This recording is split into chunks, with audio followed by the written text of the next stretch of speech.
Another one. But we don't even bring a pen. She's got a I left-handed. know, I couldn't find a pen last meeting. I don't bring any paperwork for my pen. Thank you. To be honest. 6 7. Did you get to the? Also, Six numbers up there. Melissa and Ann, I have this book for you. I'm like, we This got 5 minutes. That's like nighttime reading. Yeah. Well, I mean, there's It's probably less pages in this than there is in the package. 757 pages. I have That's one. like- No world. Yeah, Well, unless I can it's barely been write updated. my name. I don't know how people do this. Here you go. attorneys. So is the Y&J a vote for tonight or just kind of a public hearing? It's not a public hearing, it's just that the judge has asked the planning commission to give a decision. Okay. Who are you be betting on the ball game? The Chiefs. You too. Oh, boo. I'm a Chiefs fan. Both of you. I'm a Chiefs fan too. Patrick Mahomes. Yep. Not so much Taylor Swift. Ain't that something? That's all right though. I wore a hoodie in case it was freezing. No, it's always hot Yeah, in here. I'd rather have it hot than cold. Yeah, it is a little hot in here tonight. Yeah, it's gonna get hotter, I bet. I may have to take my outer good garments off. Strip down to my t-shirt.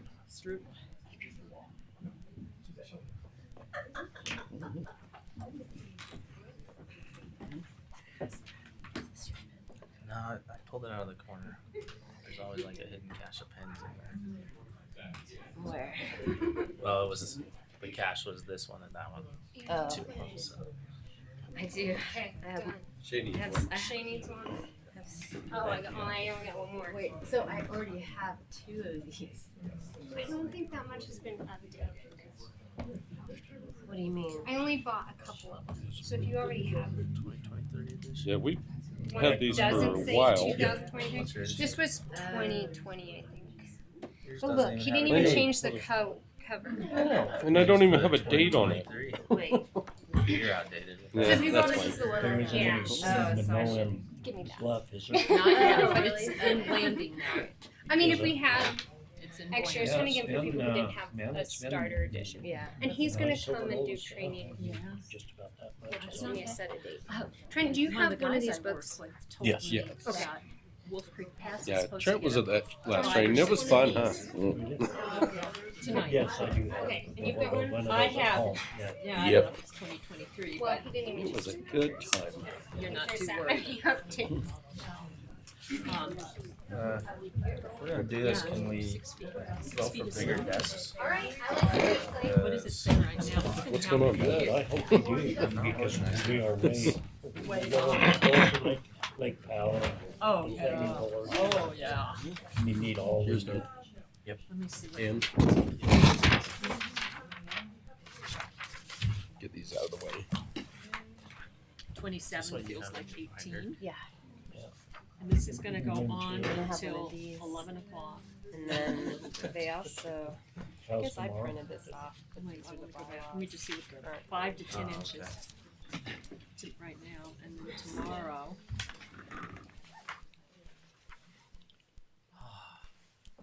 Peace. I have 30, low of 17, 24% chance. No more snow though tomorrow. 24%. Oh, okay.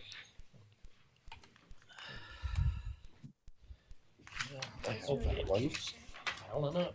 Yeah, it says a few flurries, Yeah, okay. but right now it's saying. So this says 1 to 3 inches. The other thing I looked at is 5 to 10. Okay. Oh, there's siren. 6 o'clock. There's the whistle. 1 hour till the That weather is the one. Whole hour hour still, huh? Yeah, Okay. we'll be done by then. So optimistic. Okay. Let's call the February 8th, 2024 San Juan County Planning Commission meeting to order.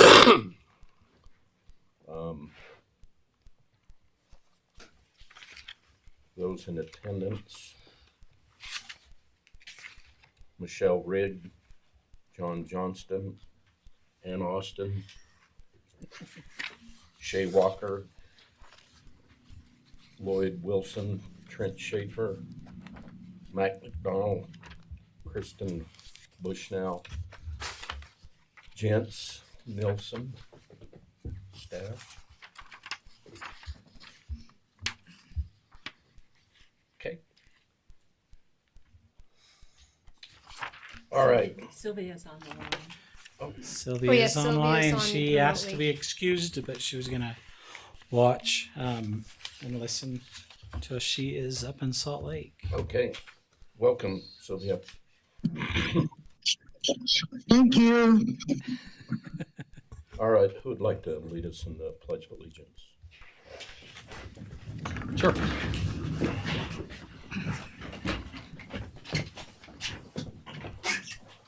I pledge allegiance to the flag of the United States of America and to the republic for which it stands, one nation, under God, indivisible, with liberty and justice for all.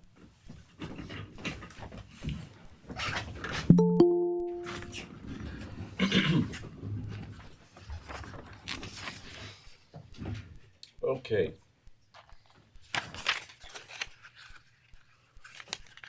Everybody had a chance to go through the minutes. I have one, actually two, and I think they're at the end of the minutes, but you had me making a motion, and I don't do that. Okay. There was two times.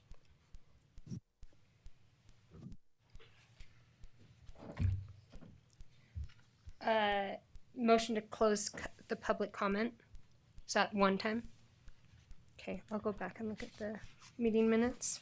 It was probably me. We just got the same haircut, so it's okay. Both wearing a baseball cap. And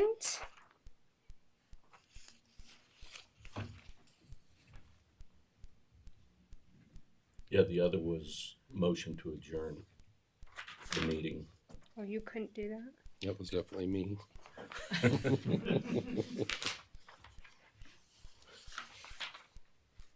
Okay. Okay, does anybody else have any?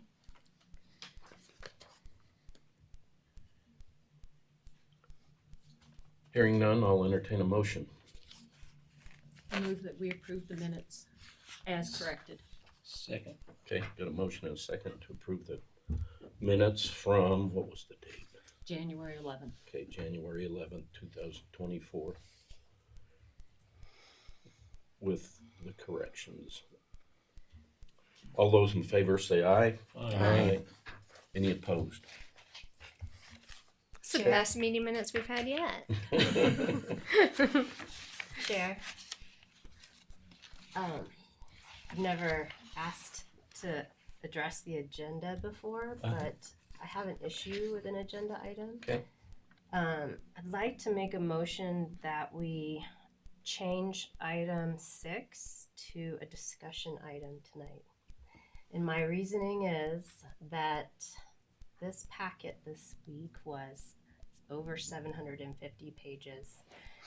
And I don't think anybody really could get through all of this. And out of respect for due process, I really feel like just discussing this, there's a lot to cover. There's a lot of questions, I think, potentially, that it would show some respect to the item. However many countless hours have been put into that by all parties. Since this item is over 700 pages long, it seems to warrant more consideration than just the few days that we've had to cover it. So that's my motion. What is procedure there? With her motion, it's up to the chair if he wants to entertain the motion in a second. Okay. So she's asking to postpone it is what Ann's asking for. Postpone the vote. Just Well, discuss it tonight. Allow it for discussion. Okay, well, it's been going on for a couple of years now, so, I mean, up to y'all. Okay. Is there a deadline on it? Mac? What? A deadline to the courts? I don't believe so. No, I haven't in the judge's motion and summary of there. I can't find. But we wanted to get this before you this month, so as soon as possible after he made his ruling that come out. So there's nothing that's in his remanding back to the planning commission to consider the items that states that this has to be done by a specific date. I know that both parties, all parties involved, would obviously time is of the essence with this application. It was started back in 2019 and here it is 2024. But I think, you're not changing, you're not adding an agenda item to it. It's just a motion to Modify. modify. Mm-hmm. And I'd just also like to comment that we have new commissioners now. Not everybody's as familiar with this agenda item as others. And just to give it fair consideration. Okay. 'Cause I know out of that 700 pages, there are some items that we've seen before, but there are new commissioners that probably That have. brought back a lot of pain. That what? That brought back a lot of pain. That's 757 pages. I lived it. Mm-hmm. And I'm assuming that those wouldn't have been included if they weren't something that were relevant to the decision. Okay, I have a motion to change item 6 from an action item to a discussion item only. Do I hear a second?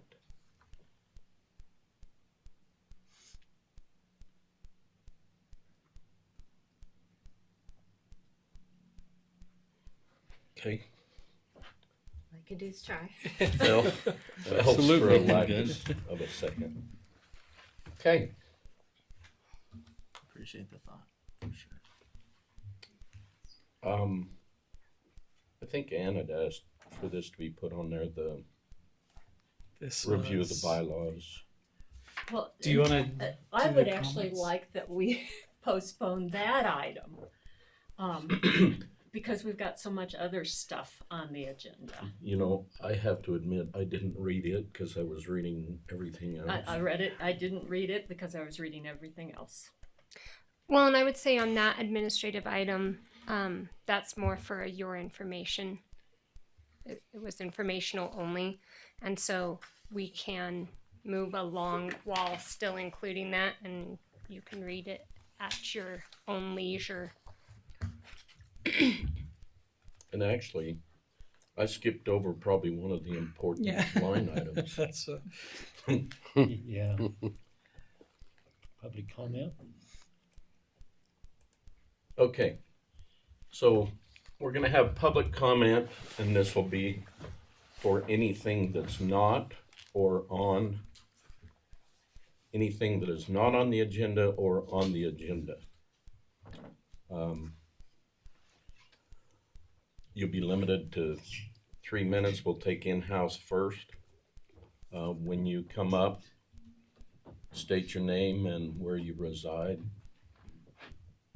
I have a question, sure. If members of the community would like to pass their time, are you going to allow that? If they have an attorney online that they would like to pass their time to them for more than their 3 minutes, will you allow? No. No, okay.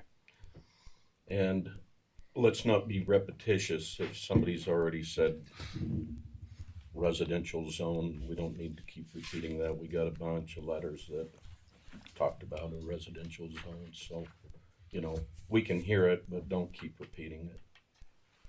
So, with that, who would like to be the, I will. And nobody will repeat mine because I'm the only one that experienced what I'm gonna say. Okay. Very helpful for me typing the minutes if you'll just state your name. Oh, I will, yeah. My name's Marlene Huckabee. I live right on the line of county, San Juan County, Sunny Acres, Spanish Valley. So I'm going to read mainly because I'll veer off if I don't. Okay? So I've lived on the border for 30 years, and most of you know my story. But there's some new members and people that don't know me that I want to talk about my passion of my land. So around 1998, I had visited Moab many times as my son lived there. I wanted to find property I could afford to get paid off before I retired. It took a couple of visits to Moab to find what I could afford and what spoke to me. I saw my property one time, and that day I said to the realtor, "Who owns over the fence?" She said, "School trust land." I thought, great. I love schools. I'm all for it. So I thought it was great until I realized that Sitla is in the real estate business. They love to lease, rent, and sell their property, of which they never bought. They got it free, and they don't pay taxes. So the property was a real dump. It was Poverty Flats, but it had trees, it had the view of the La Salles and the Behind the Rocks. I fell in love. I could visualize me living there. I looked beyond the broken cars, freezers, refrigerators, the mountain of empty beer cans, no real yard, just stuff, junk, everywhere. I didn't care. I wanted it. I signed the papers. I drove back to Denver where I lived and worked. So fast forward 5 years, then to my surprise, the company I worked for offered an early leave. Wow, I put my house up for sale. It sold. I moved to Moab in October of 1994. I was in hog heaven, my junk pile. So for the last 30 years, I have put my heart, soul, love to improve, clean up, nurture my beautiful place I call home. Not for the purpose of making money, gouging renters, putting trailers and space for people to park their tents. No, I moved there for the rest of my life.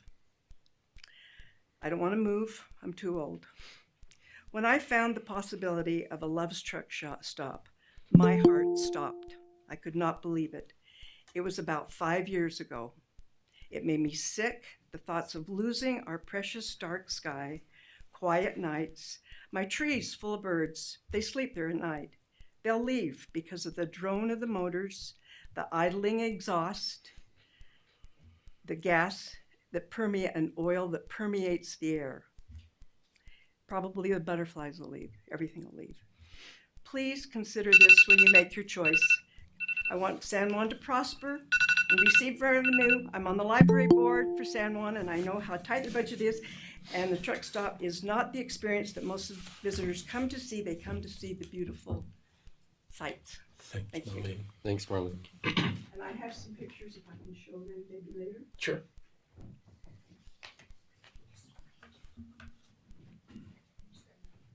Oh, Maybe I'll just hold on to all this.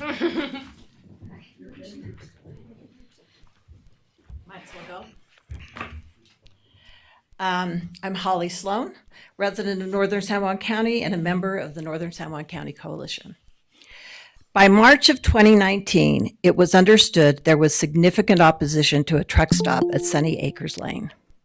In response, in April, members of the County Commission started asking for a moratorium to temporarily stop development and allow for more community input into the preparation of the Spanish Valley zoning ordinances. The moratorium was delayed based on staff and county attorney interventions. Neighbors worried these delays created a window for Loves to slip in an application. Here's what we now know. On April 16th, the moratorium was discussed by the County Commission. A previous county administrator asked that no action be taken. On April 25th, This same county administrator notified Sitla the moratorium would come up again on May 7th. Sitla immediately notified Loves. 8 days later, Loves filed its application, 4 days before the commission was expected to act. But on May 7th, the moratorium was delayed again, this time by the former county attorney. Several of us questioned his actions, and I have a copy of a letter sent after that meeting that I'll give to you to put into the record. Walter Bird sent an approval letter to Loves 3 days after this delay. The court has determined this approval was illegal. The moratorium was unanimously approved on May 21st. This sequence of events raises questions about the integrity and the transparency of this process. In June of 2019, as a result of a grammar request, the coalition received a copy of Walter Bird's approval letter. An appeal letter was sent. We waited. We followed up. No word. 6 months passed. We hired attorneys to get the county's attention. We wanted to make our case to the appeal body, the county commission. Going to court was not our ambition. After 9 months of pressing for an appeal, the county attorney replied that we would not get a hearing. Having no other option, the coalition appealed to district court. For 4 years, the county, joined by Loves Corporation, chose to argue our right to appeal rather than the merits of our case. It's ironic that tax dollars were spent trying not to listen to citizens. The court has ordered you to determine whether Loves can provide substantial evidence that a truck stop is a permitted use. I don't believe they have. The coalition has provided evidence that a truck stop is not an automobile station or a restaurant or any of the other permitted uses in the 2011 ordinance. 53 trucks around the clock make it different, and a persuasive ombudsman opinion agrees with us. We have shown that the application was incomplete and Loves does not have a vested right. Regardless of which ordinance used, this application needs to be denied. Thanks. Should I give these to you? These, a copy of my speech and the letter I typed. Thanks. Anybody want to follow along? I have copies. I'll just hand them out. You're long-winded and long I'm gonna try. My name is Colby Smith from Northern San Juan County. I'm a member of the Northern San Juan County Coalition. We saw a Supreme Court, some of us saw a Supreme Court argument this morning, so I'm starting out with the Supreme Court. John Marshall, who was the fourth Chief Justice of the United States, famously wrote in 1803 that we live in a nation of laws and not of men. In saying that, he ordered James Madison, he's the guy who wrote the Constitution, ordered him to do something that the law required, but that Madison didn't want to do. This is relevant, I think, to the decision you have in front of you today, because the question in front of you is what the law in San Juan County, contained in its ordinances, requires. It's not a question of what Mac wants, or what I want, or what Trenton Lloyd wants, or anyone else. It's a question of what the law requires. The whole reason the coalition took an appeal from Walter Bird's approval of the Loves truck stop in 2019 was to make sure that San Juan County followed its own laws. It took us almost 5 years to get there, and we had to go all the way to the Utah Supreme Court and back down again. But ultimately, the district court said that Walter's approval was illegal. Now the district court has put in front of you, the question whether to approve the truck stop in the Sunny Acres location. Regardless of what you or I may personally want, the law is clear. The truck stop is not allowed. First, the 2011 zoning ordinance is clear. It says, and I quote, "The following uses may be permitted by variance within each subzone." And then it lists 11 permitted uses. As you know, a variance is a technical term under the zoning ordinance. There's a whole chapter, chapter 4, devoted to it in the ordinance. And there's an application form on the county website. Loves never submitted that form. They never sought a variance. And it doesn't matter whether we think the variance requirement is stupid or makes no sense. It's there. It's the law. It's what the law requires, and Loves didn't seek it. That means the Loves application was incomplete when it was made. And under Utah law, That means Loves has no vested right to have the application considered under the old 2011 ordinance. Instead, the application has to be considered under the ordinance that's in place today, the Spanish Valley ordinances. And those ordinances are clear. A truck stop is not allowed in the Highway Commercial District north of the Kens Lake Cutoff Road. The parcel proposed by Loves is out of bounds, and that should be the end of your decision-making process. As many of you know, many people in the community, including the coalition, fought hard to have the new ordinances put in place. And the coalition advocated strongly for the September 13th version of those ordinances, which I know sticks in some of your craw, precisely because the Planning Commission had recommended making changes to the truck stop provision. So yes, you ended up with ordinances that still have a draft line on them. But they're the law, and you have no choice other than to implement them. Thank you. Thanks.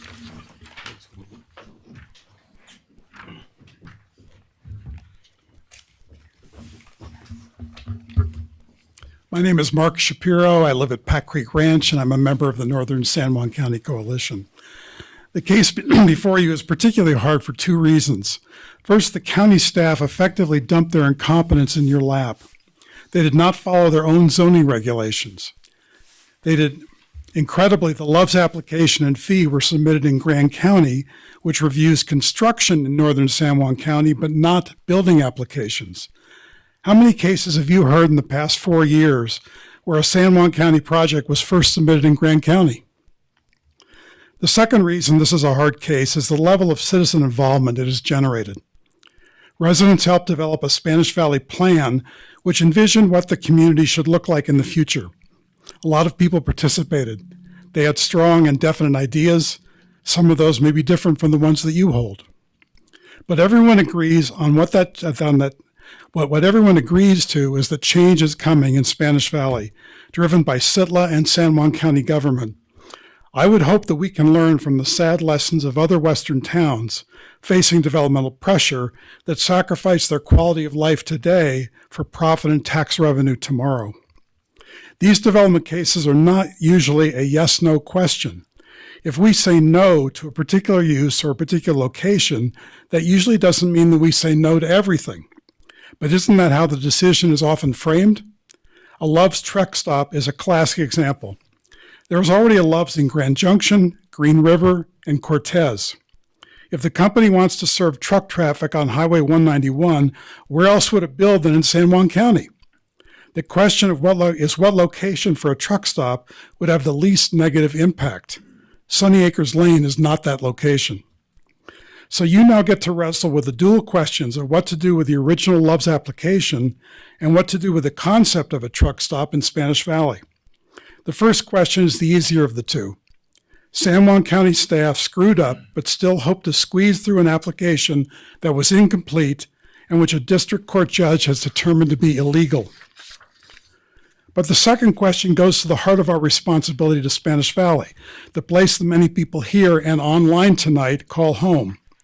Do we want a big, bright, noisy truck stop next to people's homes as a gateway to a vibrant community of the future? Do we want to tell residents that it would be better not to participate in public meetings because others will make decisions for them? I've served on a lot of committees in my life, but never one quite like yours. You volunteer untold hours of time to have to make really tough decisions. Now you face one of the most important decisions I can imagine. I would suggest you tell San Juan County and Loves what is on a lot of people's minds tonight. We can do better. Thank you. There's Cody. Sorry, everybody. I'm gonna find your spot. Just grab the chair and I keep them straight. You sure? Yeah, we'll crunch. Like our desk stays even tighter. Yeah, we can move it a little bit. No big deal. Sure, with you. I think Is it yours? Sorry, Cody. I'm glad you made it. Glad you're here, Cody. boards about one. You got enough room? Tony? Sure. Sure. I'll shift this to you. Keep me quiet. Thank you. My name is Jenny Widensee. I lived on Sunny Acres Lane for a couple of decades now, and I'm one of the neighbors who formed the Northern San Juan County Coalition some years ago, so my voice might be heard from the far edge of the county. And I thank you for listening to me today, and I apologize if there's some repetition in here, but these are my own words, and I didn't have privy to everybody else's, so I'm just going to go for it. I know you're here to consider whether Love's is a travel stop is a good fit for the commercial zone, and I believe a major truck stop at that proposed site does not meet the requirements for the commercial zone as was envisioned by the community when the zone was established. I don't need to tell you that planning for a community is a lot more than meeting commercial needs. This venture would also be a bad fit for the immediately adjacent residential zone, my neighborhood. I'm not anti-trucker. I know where my food comes from, and I'm proud of the professional truckers in my family. Every year I drive across the U.S. to visit family in the East, and I visit a lot of truck stops. When I roll in with my diesel pickup in the middle of the night, I'm glad there's a bustling place with bright lights where I can get fuel, leave my trash, and rest for a bit without disturbing the peace of others. I've been paying attention while traveling, and one thing I've noticed is generally truck stops are not located adjacent to established residential neighborhoods. And why is that? Because nobody really wants to live behind a truck stop or mix with truck stop traffic when trying to get home. Residential neighborhoods and truck stops have some very opposing purposes. No matter how nice you make it look, a truck stop still needs to be what it is. You've already heard that we, the residents, have put a lot of time and effort into trying to create a stable, livable future for our community. What we came up with is not perfect, but it's what we're trying to create. What I envisioned for the end of our residential street on Sunny Acres was maybe a store or a restaurant, outfitter, storage units, but not a brightly lit all-night multi-purpose destination for large commercial traffic. I believe the zoning ordinance reflects that. It's not a good fit for this location. Why did the proponents of this truck stop avoid talking to neighbors and try to go around the county's established planning process? Maybe because they too know the truck stop at the proposed location is not really a good fit for San Juan County or its residents. But they are willing to sacrifice the peace and the investment others have made in their property and homes. And they are willing to test the strength of San Juan County's planning process. The proponents of this venture did not properly apply for approval at the start, and now they expect the current ordinance to be ignored. This too is not a good fit. Time and again, I've heard people say, we don't want to be another Moab. If we allow proponents to step around our established planning process and brush aside what plans we've made, we won't even make it as another Moab. We'll be aiming for a hodgepodge tourist suburb of Moab with an expensive infrastructure burden left for San Juan County. This is not the home we envisioned, and it's not a good fit. Thanks. Thank you.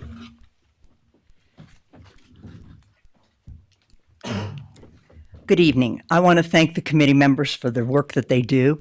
My name is Linda Smers. I'm a retired physician who's a member of the Northern San Juan County Coalition, and my husband and I live in Northern San Juan County. I want to speak to the effects a truck stop would have on the health in our community. While my specialty is obstetrics and gynecology, I have a master's degree in organic chemistry, so I have experienced the chemicals that result in birth defects and adversely affect the health of the mother. In preparation for this meeting, I performed a literature search of toxic environmental agents. Spanish Valley is obviously a valley, surrounded by tall rims that trap air pollution. One of the biggest sources of air pollution is burning fossil fuels like diesel, which semi-trucks of course do. The most concerning byproducts of burning diesel are particulate matter, nitrogen oxide, and sulfur dioxide. There is no safe threshold for fine particles. In a valley that traps pollutants, building a 53-bay truck stop with engines running day and night will drastically increase the airborne particulate matter. A truck stop is not just getting gas, but hours of burning diesel fuel in one place for mandated rest for the truckers. Preterm birth is associated with increasing inhalation of fine particles by the mother. But not only the fetus is affected, older adults are also at increased risk of harm. Aging reduces the lungs' breathing ability, and air pollution makes it worse. Risks of air pollution on the unborn and young children resulted in a scientific consensus recently among expert scientists and healthcare professionals through a project called TENDR, T-E-N-D-R, which stands for Targeting Environmental Neurodevelopmental Risk. Disorders identified that are associated with pollution from particulate matter, nitrogen oxide, and sulfur dioxide include learning disabilities, attention deficit disorder, autism, and behavioral and intellectual delays. Adults at risk are those older than 65, patients with asthma, COPD, patients with cardiovascular disease, those who are obese or diabetic, current and former smokers, and those with lung cancer. Basically, many of the people who now live in Spanish Valley will be at significant health risk. Please don't put a 53-bay truck stop 25 feet from residential Spanish Valley. There are people trying to live in a safe environment, and Loves can't put up a fence to protect them from these health dangers. The air doesn't care about a fence. Please do not allow the community to be subjected to these health risks. If anyone would like references for these comments, Mr. McDonald has my email address. Thank you very much. Thanks, Linda. Next.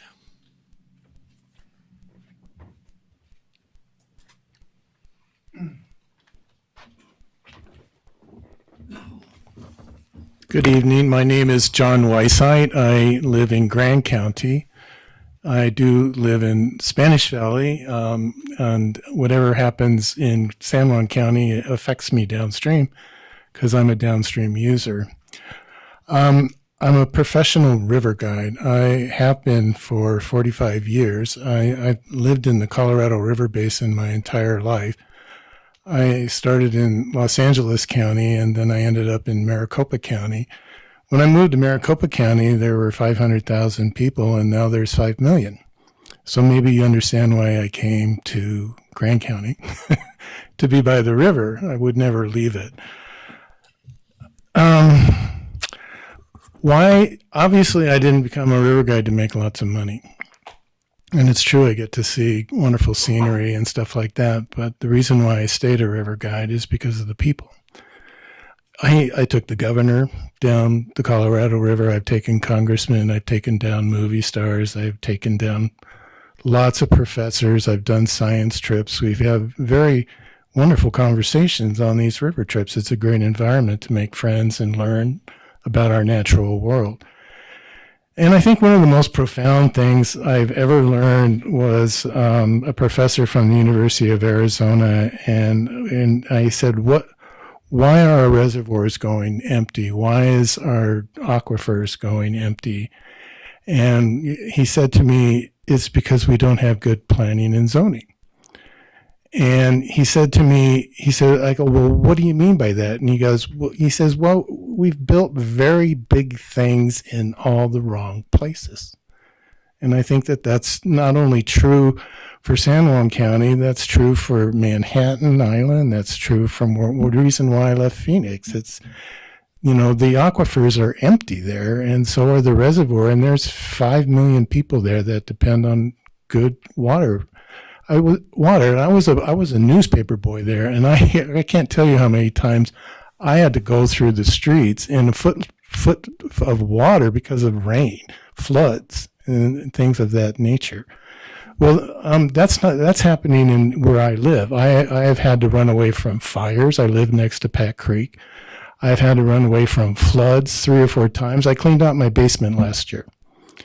And so I talked to the road department, and they said, we got a planning and zoning problem. And they said, yes, they did. And they spent money. They spent a lot of money to fix it. They spent more money to fix it than it would have done to do good planning and zoning at the beginning.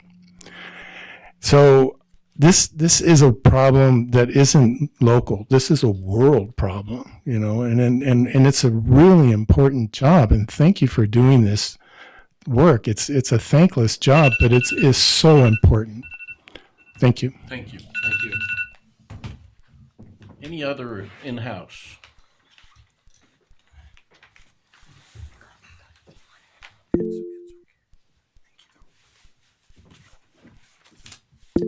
Good evening. My name is Kim Van Dyke, and I reside in Huntsville, Utah.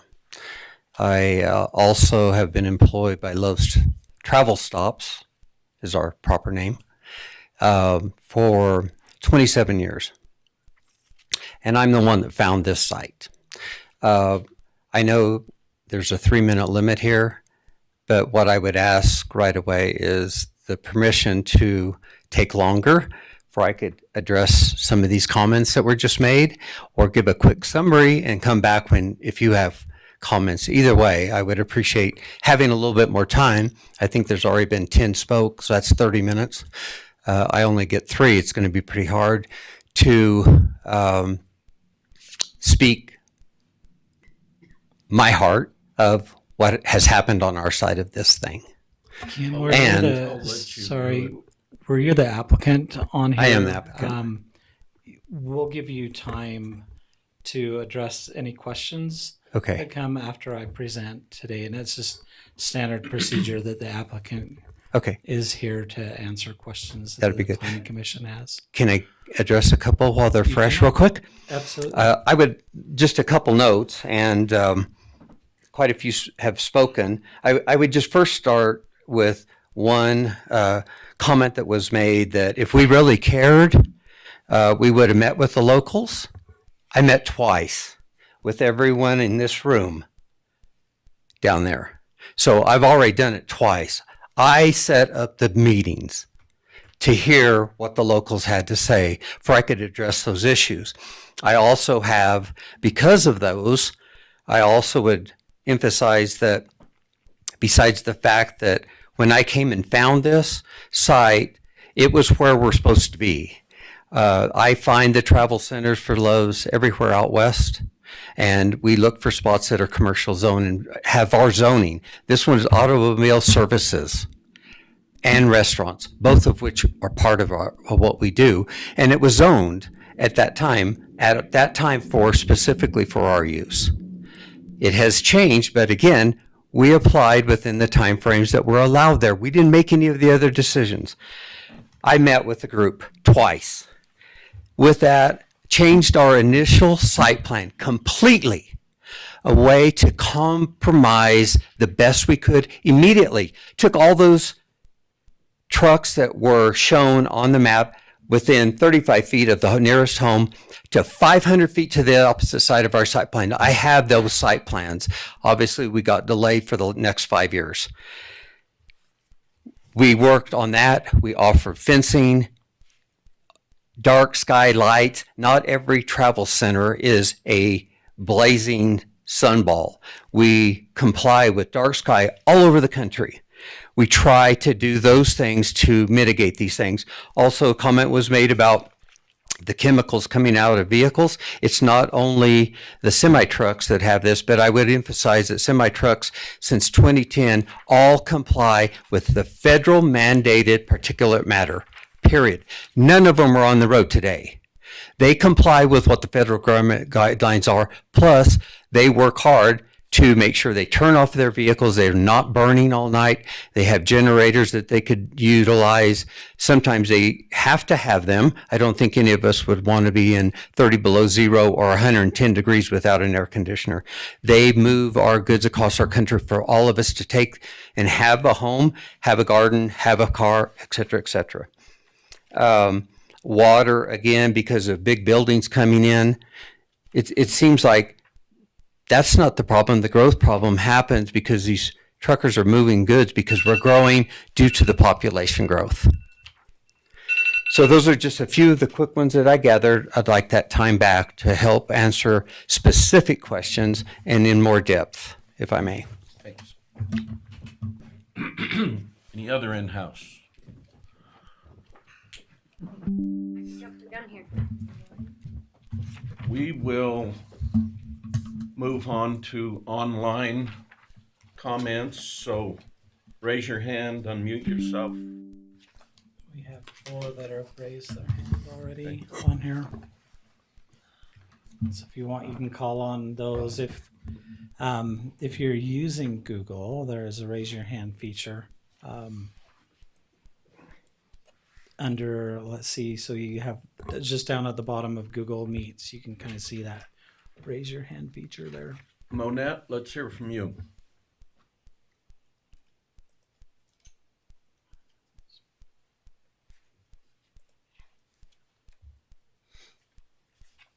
Monette? Can't hear you. Can't hear her at all. She's muted. Sound problem.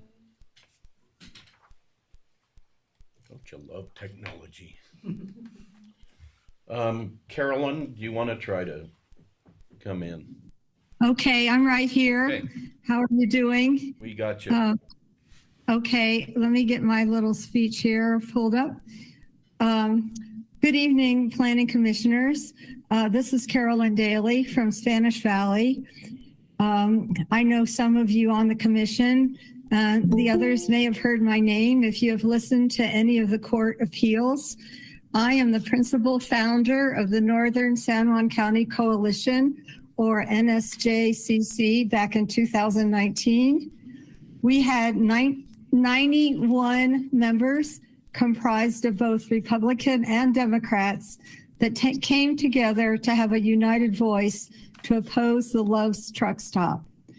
I want to remind you too that at that time, Landmark Design sought public input for their draft county zoning ordinances. Their report is no longer available online because I looked for it last night, but I researched my old emails and found that 92% of the more than 175 public comments opposed having a truck stop at this location on Sunny Acres Lane. That's 161 people from our small community that felt strongly enough against this to send in a public comment. We opposed it then and still oppose it now. We have had to spend a lot of our time and money from our own pockets to do so. Trucks are by no means regular gas stations. This truck stop would have 50 plus bays for truck parking, which would inflict 24/7 noise and air pollution to the surrounding neighborhood, as well as cause traffic congestion on Highway 191, possibly accidents, and possibly increased crime. You imagine 57 semi-trailer trucks running and all parked together in one spot. I ask each of you on the commission, would you and your family like to live near something like that? We in Spanish Valley sure don't want to. It's the sworn duty of county commissioners to protect the health, safety, and welfare of the public. Please do the right thing tonight and deny the Love's truck stop application. Thank you for your consideration of my views. And I also want to thank my neighbors who drove to the meeting to attend in person. I think you all did a fantastic job. Thanks, Carolyn. Chandra.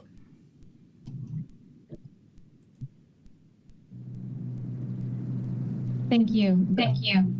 My name is Shonda McNeil, and I'm an attorney for the Northern San Juan County Coalition. The coalition appreciated the opportunity to submit a memorandum to you all regarding the Love's truck stop application. Our brief begins at page 658 of your packet.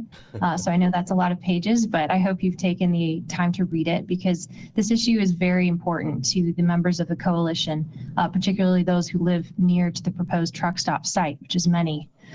The coalition has put significant time, effort, and resources to ensure that the county follows the law in acting on the Love's application. And these efforts so far have been validated by the Utah Court of Appeals and the 7th District Court. The coalition and its members have been denied the opportunity to make a full presentation to you this evening, but we do appreciate the 3-minute comments and we are going to use them to the best of our abilities here. But I did want to mention that we do have some due process concerns with the fact that the Love's attorneys, we understand, will be given much more time to present to you all, and this access to this body of decision makers is lopsided, and we believe that's a due process issue. But my colleague Matt Stewart and I are here virtually and happy to address any questions that may come up later this evening. As stated in our memorandum, the Love's application is incomplete. It lacks the information this body normally requires before it considers a project with the impact of a truck stop. The application was also submitted erroneously on a Grand County form and doesn't even provide all the information required by that form, such as topography at 5-foot intervals and layout of water supply, drainage systems, sewer treatment systems. How can it be that a 13-acre truck stop is approved without anyone on this body considering the implications for water supply, drainage, and sewage, deceleration and acceleration lanes? These are the types of issues that should be raised in a CUP application but none was filed here. And so for these and many other reasons, we believe Loves has not met its burden here to demonstrate that this application should be granted. The Loves brief argues that its application is complete because Walter Bird approved it. But of course, Mr. Bird's approval has already been declared illegal by Judge Torgerson in the 7th District Court. So that approval is not an indication of the completeness of the application. Applying the 2019 Spanish Valley Ordinance is necessary because the application was incomplete and also because efforts to amend the zoning ordinance were ongoing when the application was filed. Please keep in mind that the development moratorium was enacted on May 21, 2019, which is less than 180 days of when we believe the county began formally reviewing drafts of the Spanish Valley ordinances in around December of 2018.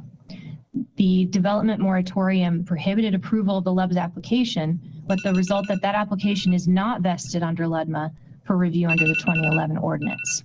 Thank you. Thank you. Matt, let's hear from you. Thank you. Thank you to the commission for their civic duty and the citizens who've presented here. Look, this is an important decision, but it is an easy decision for you legally, and I'll explain why. You only reach the question of whether a truck stop is a restaurant or an automobile service station, which it is neither, if Loves meets its burden in showing its application is grandfathered in under the 2011 ordinance. It is not. They submitted a form to Grand County, and I quote, "This track is within the county limits of San Juan County and in the jurisdiction of Grand County." False.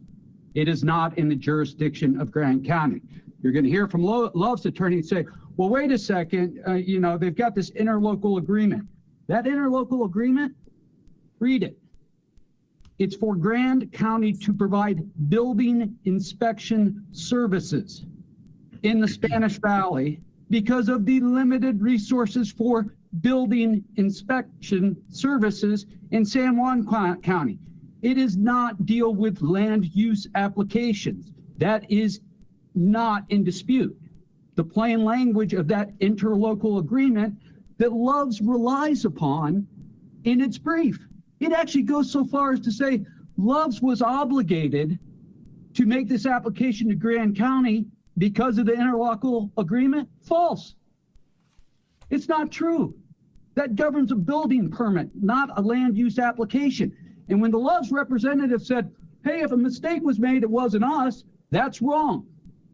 Because they knew this use required a conditional use permit application, a form provided by San Juan County that even as we sit here today has not been done. Right? And they say, well, it's also grandfathered because Walter Bird approved it. I will suggest that was at best government incompetence and at worst conspiratorial malfeasance between the county and Loves. It is time to make the right decision. This citizen group is not going away. You cannot find that they have satisfied their burden as a matter of law. And it's only then do you reach the question of whether a truck stop is a restaurant or a service station. And I will suggest to you, Exhibit 2 of our brief is an opinion by the Utah Land Use Ombudsman about a truck stop in Wellsville. And you know what he says? A truck stop is not a restaurant. It's not a service station. And the fact that it may include those services doesn't make it something that it's not. Thanks, Matt. Thank you. Do you have any questions for me? Gene? Because I really do mean this is not a close call on your part from a legal perspective. Gene Turk. Hello, I'm here with my wife, Jean Turk, and my name is Bradley Angel. And we live at 4463 Sunny Acres Lane. And kind of like Marlene Huckabee spoke earlier, we've been there for 32 years. I love our home there. It's very, very special. And we respectfully urge the Planning Commission in the county to reject this outrageous proposal for a massive, unhealthy, dangerous truck stop in a residential neighborhood that also apparently does not comply with legal requirements. The proposed truck stop would, without a doubt, and it is not even open to debate, without a doubt, it would be a major health threat to local residents, an enormous traffic hazard that I'm sure would cause horrible accidents at some point, and would destroy the quality of life of all the residents in our beautiful neighborhood. And there would be massive air pollution, noise, traffic, bright lights, and destruction of the character of our neighborhood and community. On a personal note, I have moderate to severe asthma, as my physicians broke the news to me a number of years ago. If Love's Truck Stop is approved, I would have no choice but to sell my beautiful property and move. It would break my heart, and it would just be horrible. In my comments that I submitted to the Planning Commission, I included a document, one of many, on the from the Utah Department of Environmental Quality's website, and in particular, specifically their air quality program. And I'll just quote very quickly, and this echoes what the physician said earlier. The document, and I sent you the link as well as the article, it says health effects, be idle free. And that's idling of trucks. What you see and can't see can hurt you. And the document states in part, while children, the elderly, and people with respiratory ailments are most vulnerable to the pollutants from vehicle exhaust, these emissions affect everybody. Pollutants released during diesel idling have been linked to the increased incidence of asthma, allergies, lung and heart disease, and cancer. So to Love's Truck Stop, I say, no, thank you. You can take a hike. Go put this somewhere away from homes in a more appropriate location, and don't threaten our health and well-being. So I respectfully ask the county and the representatives on this commission, and we really appreciate the time you put into this, please reject this illegal and unhealthy and dangerous proposal. Thank you. So Jean Turk, I'm making my comments. Again, I hope that you will reject this proposal. Somebody said, talked about good fences. Good fences make good neighbors, but no fence would protect these neighbors in Spanish Valley from the lights, loss of wildlife, air and ground pollution that would be caused by this proposal. I also wanted to address the individual who said he coordinated a couple of public meetings. At one of those meetings, somebody said, what about drug use and sex trafficking that is sometimes associated with these large facilities? And the individual said, it's not that big of a problem. Did not deny that it wasn't a problem, just that it wasn't as big as you would think. And to me, this is heartbreaking. This is a residential neighborhood, essentially. And to bring in more drugs, to sex trafficking to a town, it's just unforgivable. So please, please deny this proposal. Thank you. Thank you.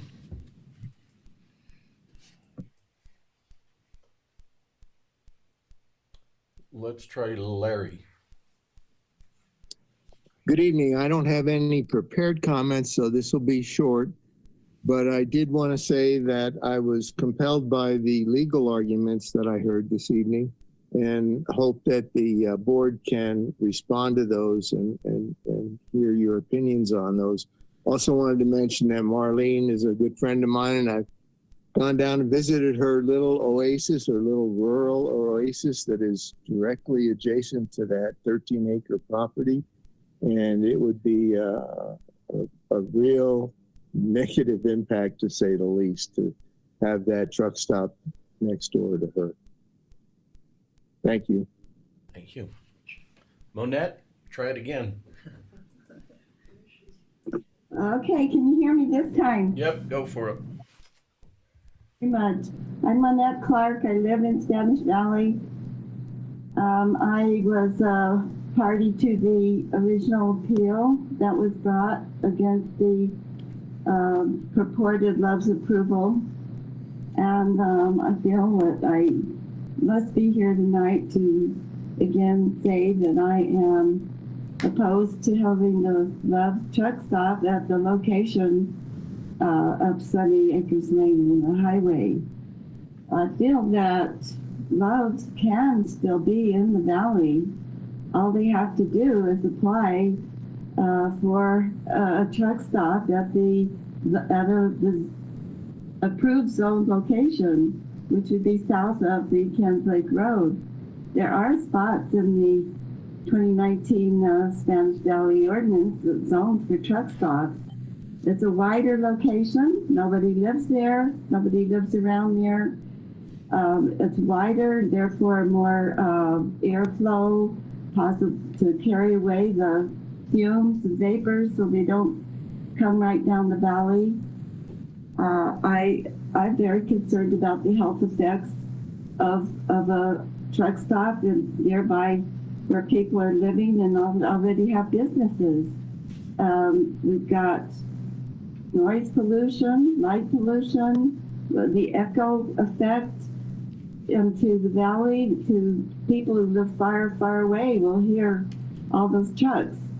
And it would just degrade our environment and our quality of life. And there's no need, because Love's could buy land from Sitla in the same place, the same land seller out at the approved location.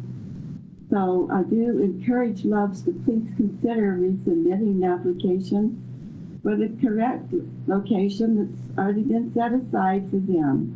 Thanks so much. Thanks, Monette. Okay, Laura.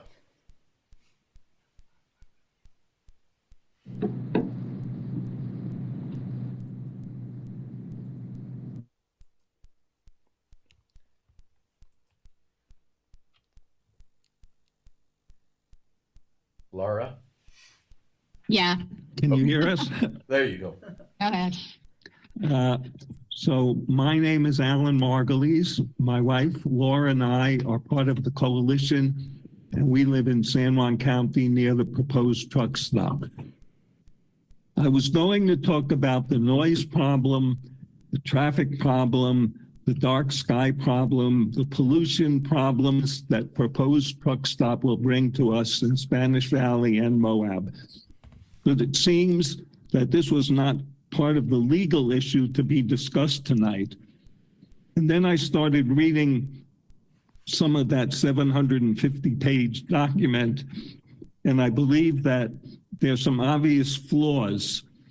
Loves talks about the truck stop being in the controlled district, and that users of the controlled district should all be in harmony. It used this word harmony multiple times. It's obvious that this truck stop will not be in harmony with the residential users of the area. If the coalition and other residents of the Moab community believe this relationship was harmonious, this meeting would not be taking place. Harmony, the dictionary, excluding the musical term, is a pleasing arrangement of parts, a congruence, the quality or state of agreeing. There is no harmony between a Love's truck stop at the proposed location and the residents of this area. Another flaw is the term truck stop or travel stop. I lost something there. Yes, you can pump gas, you can clean your windshields, etc., at a truck stop or a travel stop. But all I know is that my father-in-law had a gas station for almost 60 years.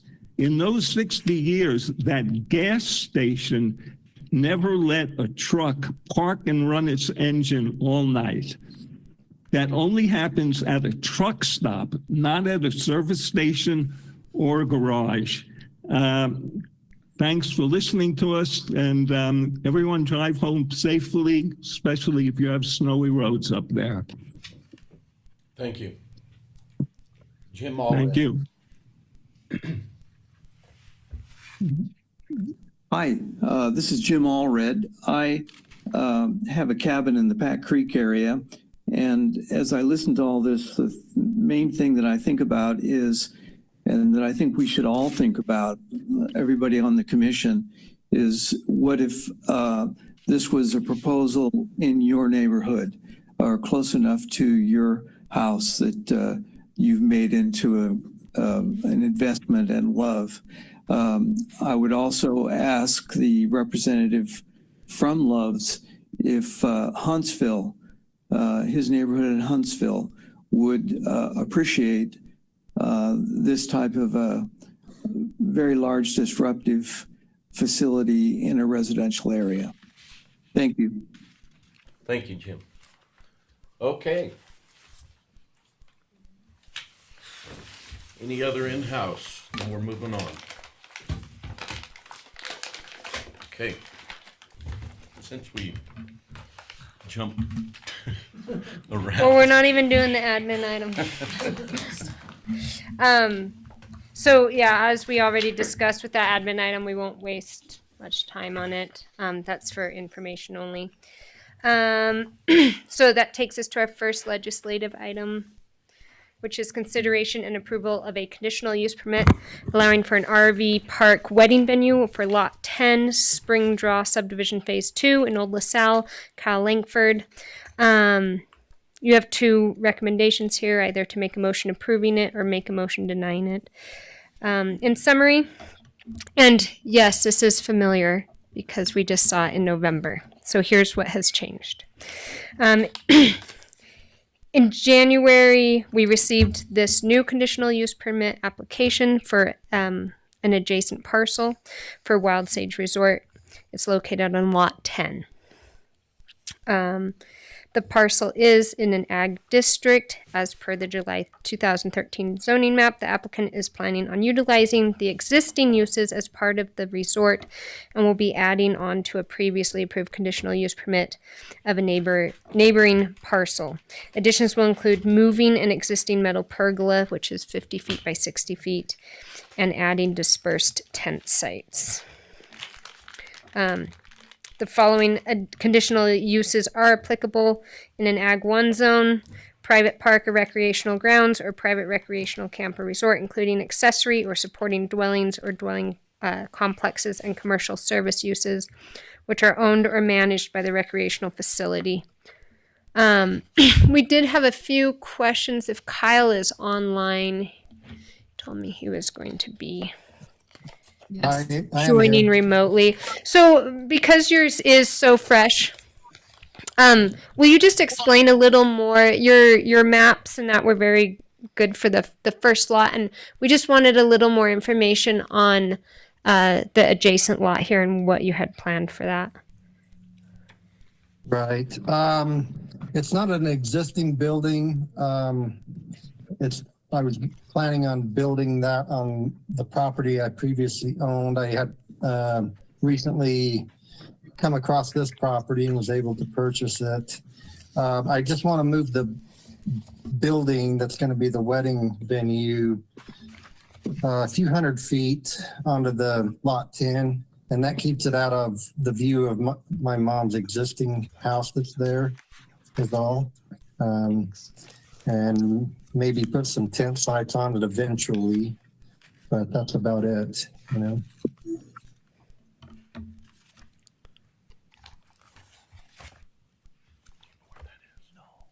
So some of our conditional uses, which were applicable mostly to the main piece, but would perhaps also be included in this piece. They must coordinate with the Division of Drinking Water to avoid public water system of the creation of a public water system and pass off through the county administrator. With the addition, it is touching close on perhaps needing a public water system, so would have to work with the owner as that proceeds. Must comply with state and federal fire restrictions.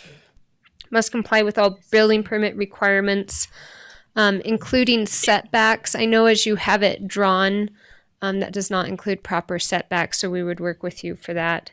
Must comply with San Juan County Health Department requirements and Utah State water system requirements, including having an engineer design the appropriate septic systems for the uses. and must comply with the San Juan County business license requirements. So essentially, Kyle, you're just looking to move that building onto the other lot from your original idea. Yes, it's not even built yet, and purchasing the property gives me the option to build it like 1,000 square foot bigger than what I originally proposed on the other property. So, Did you say 1,000 square feet bigger? I think so. Well, actually, it's about 600 square foot bigger Okay. than what I got the special use permit before for. Did he pull a permit for that? Yes. Yeah, it would go through a building permit process Right. and be decode. This is I can't remember, I don't think you were here, Kristen. This is the property where we had to count, and it's very close to the number of rooms you can have. So Correct. I don't know about the tent sites. You know, do tent sites count as rooms? I think, Kyle, would your long-term plan include restrooms for those tent sites, or would that be included in the original lot plan? That's included in the original. There would be no restrooms for the tent sites on that.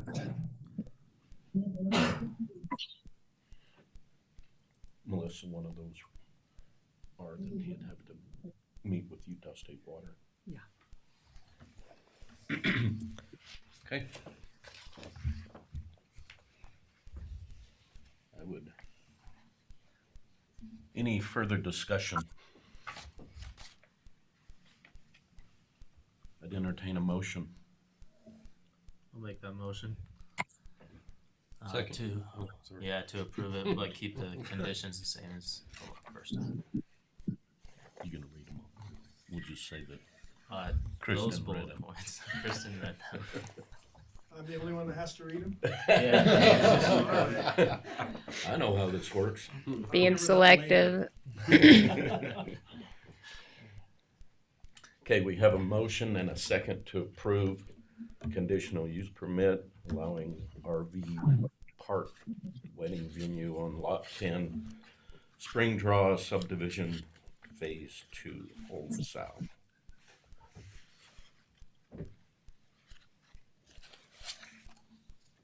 All those in favor say aye. Aye. Any opposed? Motion carries. Thank you. Point of order, some of us have an hour's drive to make. Do you mind if we leave before the snow starts? Yeah, go ahead. Sure.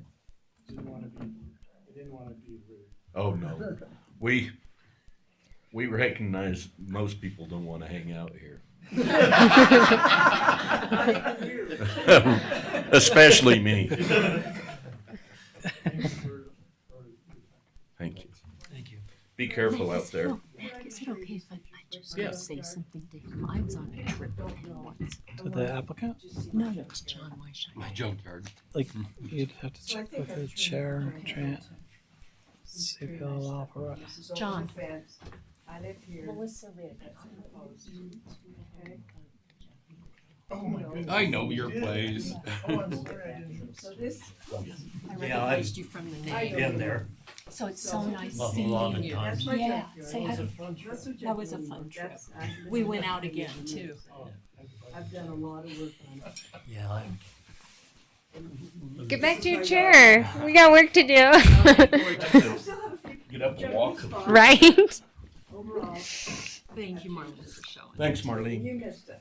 Good to see you. Oh, I'm sorry. You're telling the story. Okay. Good to see you. You too.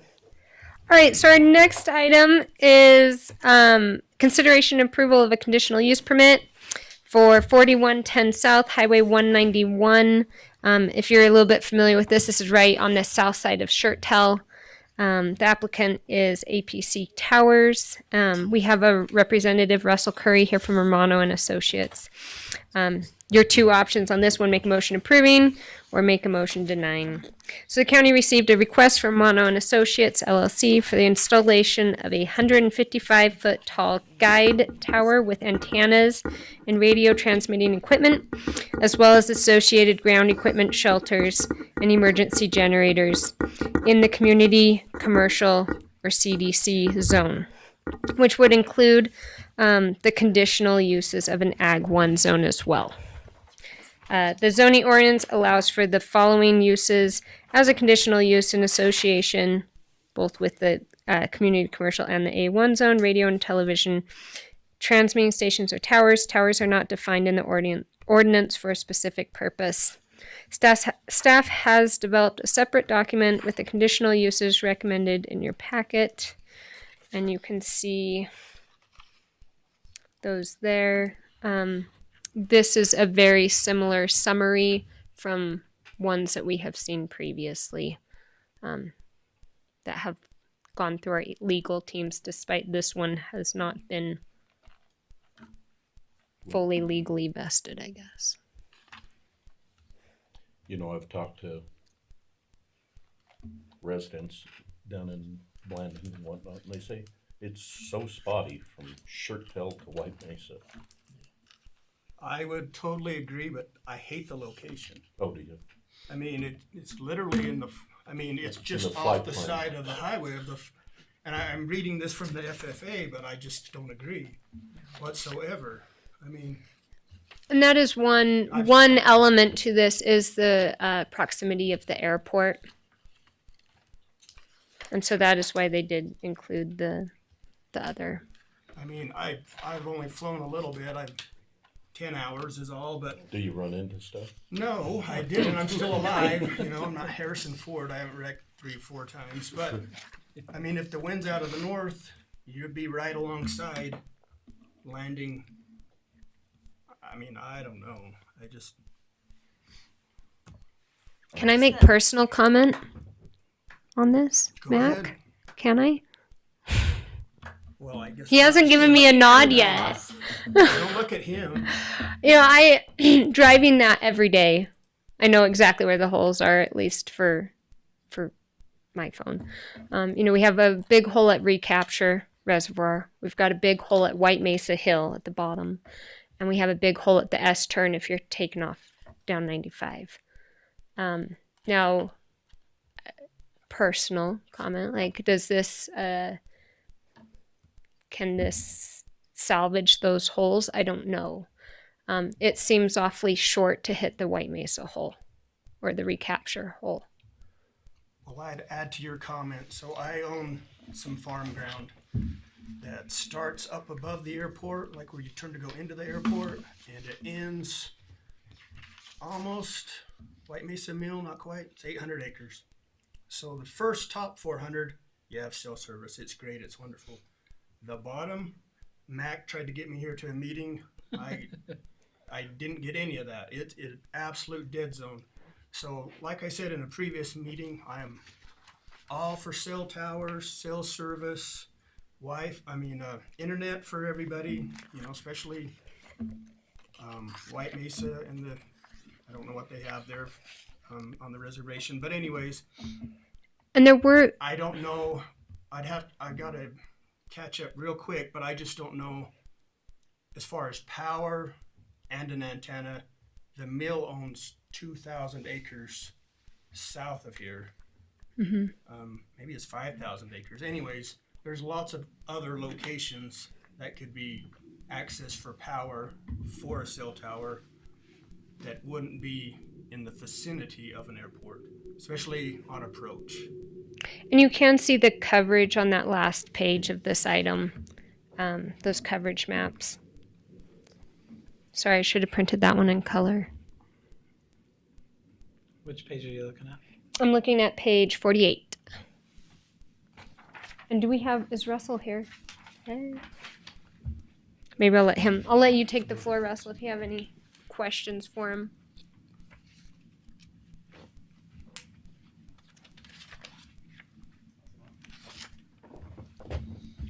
Hi, my name is Russell. I work for Romano and Associates. We're the ones that did the application for APC on this one. We did do the entire study there for the FAA, as you were talking about with the, as far as getting the landing zone and stuff like that approved ahead of time. We have to do that with all sites, of course.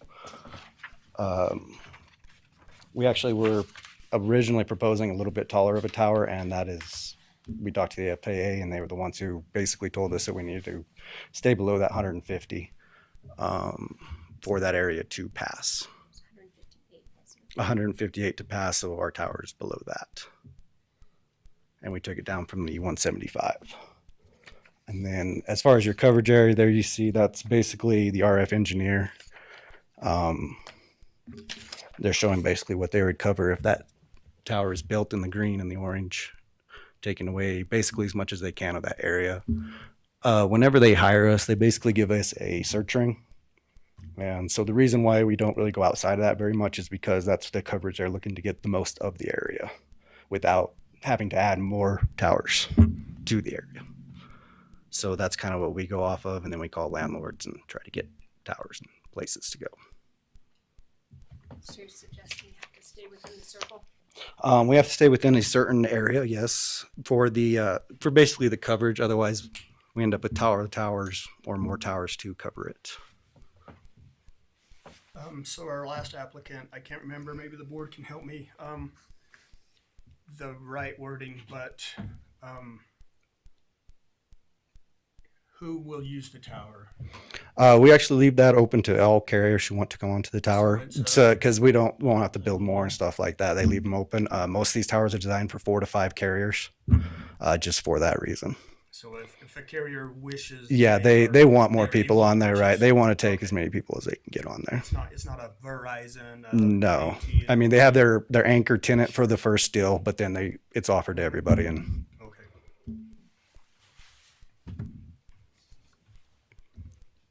Is there any other questions you guys have? Any questions? I have one about the required variance for this, which was applied to the last cell tower. Who is our land use or authority that will grant this variance that would go to? So we have Lynn. Appellant judge. Lynn? Mm-hmm. Okay, goes to Lynn.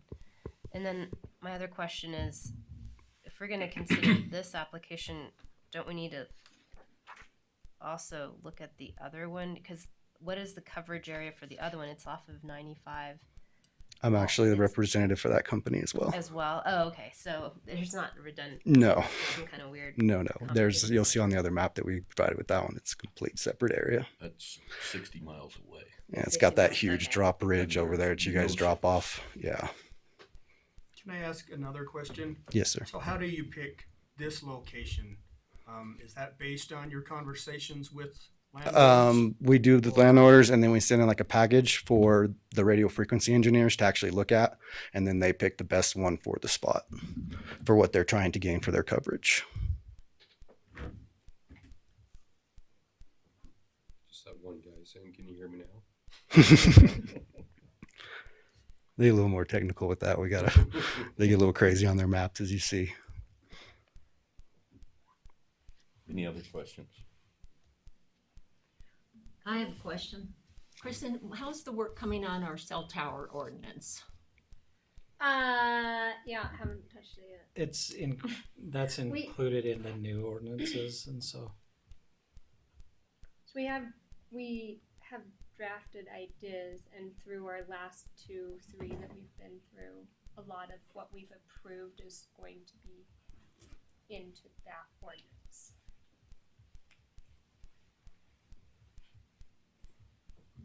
So what is our exposure without an ordinance in place? Well, and we keep having, every meeting we get a cell tower or two. Hallelujah. Thank goodness. Yeah. Even Well, though I think I want to vote against this. Just to be honest. You can be honest. I'm a little bit worried because I haven't read yours as well as I have. I've read 700 and something legal documents. I kind of skipped this, I'll be 100% honest. So I'm feeling like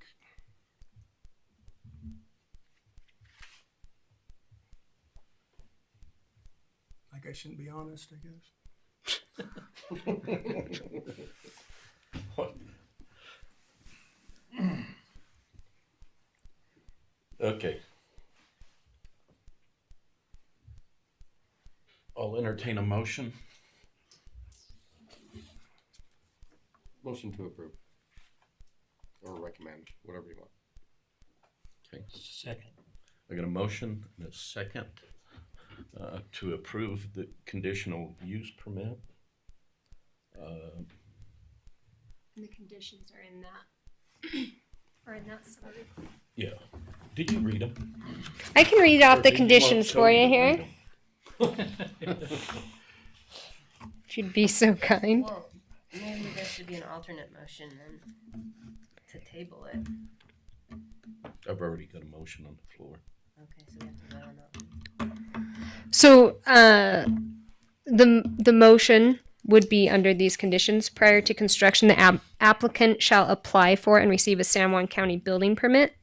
The applicant shall apply for, receive, and maintain a San Juan County business license and be subject to regular inspections associated with the business license, to include a review of the conditional use permit conditions. The construction and operation of the tower shall comply with the International Fire Code and fire policy and may be subject to inspection by fire authorities. The tower shall operate in compliance with federal regulations. The tower shall not be used for outdoor advertising, signage, or similar uses without first obtaining permission from San Juan County. This permit shall be null and void if the tower is abandoned as a telecommunication facility or the tower is not maintained for 90 days. After abandonment or non-maintenance, the tower shall be removed. Any neighbor or adjacent property owner or person reasonably expected to be at or near the facility during construction, maintenance, or other activity which has the potential to harm an individual shall be informed of the activity and provide with safety information as appropriate. The facility shall be kept clean and free of rubbish, flammable waste material, or other noxious and nuisance substances. The tower will require a variance from the San Juan County Land Use Code, which establishes a maximum height for structures at 35 feet. So to address my motion, I make the motion with staff's recommendation with one change. The tower shall be removed at the expense of the owner. Owner of the tower, Of the not tower. the land. Yep. I can also comment that's part of our original leases that we signed with landowners. Okay. Okay.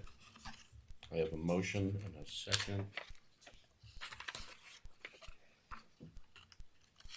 to approve the tower at Shirt Tail Corner. Conditional use. All those in favor say aye. Aye. Aye. Aye. Raise your hands. Thank you. It's so helpful. Any opposed? I'm gonna abstain. I voted aye. Sorry, go ahead. Well, I'm gonna abstain. Okay. I do have one little comment. I guess if the variance is approved, then I'm fine with that. I do think it's strange that UNHS doesn't get approved to put up a tower at the hospital, and the location is basically the same. They're just off the side of the approach, but Who didn't approve it? When was that? well, they have a short tower, like a little teeny guy, and I'm not sure how many feet it is, but it was half the tower they wanted. Is that Blinding City? From the FAA? Yeah, it was For done helicopters? on height. Yeah, Huh. and so I guess. Yeah. But if they get the variance, I'm fine with it. Okay, moving on. Okay, next item. Consideration and approval for a conditional use permit for Utah State Route 95. If you're familiar, this is kind of between Natural Bridges and the turnoff for Halls Crossing by Vertical Bridge Development LLC. Also representing Romano and Associates is Russell Curry. You have two options: to make a motion approving or to make a motion denying. The county has received a request from Romano and Associates for the installation of a 460-foot tall guide tower with antennas and radio transmitting equipment, as well as associated ground equipment shelters, emergency generator, and solar panel arrays in the Ag 1 zone. The zoning ordinance allows for a conditional use for all other uses than those listed. Towers are not defined in the ordinance for a specific purpose. Things that are different about this one, it does, because it is so far out, it is a self-sustaining system. So there is absolutely no power out there. So their extent of a solar panel system, off the bat, they would like to put in 3 solar panel arrays with a total of 12 eventually. And quite a substantial shelter out there for equipment and generators and batteries and all that, because this is a completely standalone system. Same conditions apply. We can reread them if we have to. No. Trent, can I say something about this one? I think this should go to public hearing. I'm so It's- anxious to see it get started tomorrow. It's me too. smack dab in the middle of Bears Ears National Monument, a new monument. It's an inappropriate place to put a 460-foot tower. I understand there's not cell coverage out there. I go out there all the time, but to have it, this is literally, you drive down and it will be a giant tower where you have Mossback Butte, you have Elk Ridge, you have White Canyon, you have natural bridges, and you have a 460-foot tower. I think it needs to go to public hearing. Okay, make a motion. I move that this is it a conditional use, or I recommend that this conditional use go to public hearing. Okay, do I hear a second? I would second it, but what if I have a different motion? What's Well, your then don't motion? second. Up to you. Jeez. Okay, well, I'll second that motion. Okay. All those in favor to put this 460-foot tower to a public hearing, say aye. Raise your hands. All those opposed? Okay, you want to make a motion? I make a motion to deny this application. Hold on, do we need to hear from Russell? Yeah, is there any questions you guys need from me? Yeah, who's gonna see this? What's that? How far away are you gonna be able to see this 450 tower? Say, It's gonna be kind Cortez? of. You can't see those from that far. I can see the Bears For the Ears guide from the towers, top of- yeah, for the guide tower on this one, the 460 was literally because of the backhaul, and you guys know that huge ridge that sits out there. We have moved that tower to try to be kind of out of the way, but anytime we move anywhere on that place, it gets to too low of elevation, and we need like a 500-foot tower. So we're trying to like keep them as low as we can. We don't want tall towers, honestly. Like they cost us more all the way around. It costs everybody more because anytime we service the tower, anytime we do anything to it.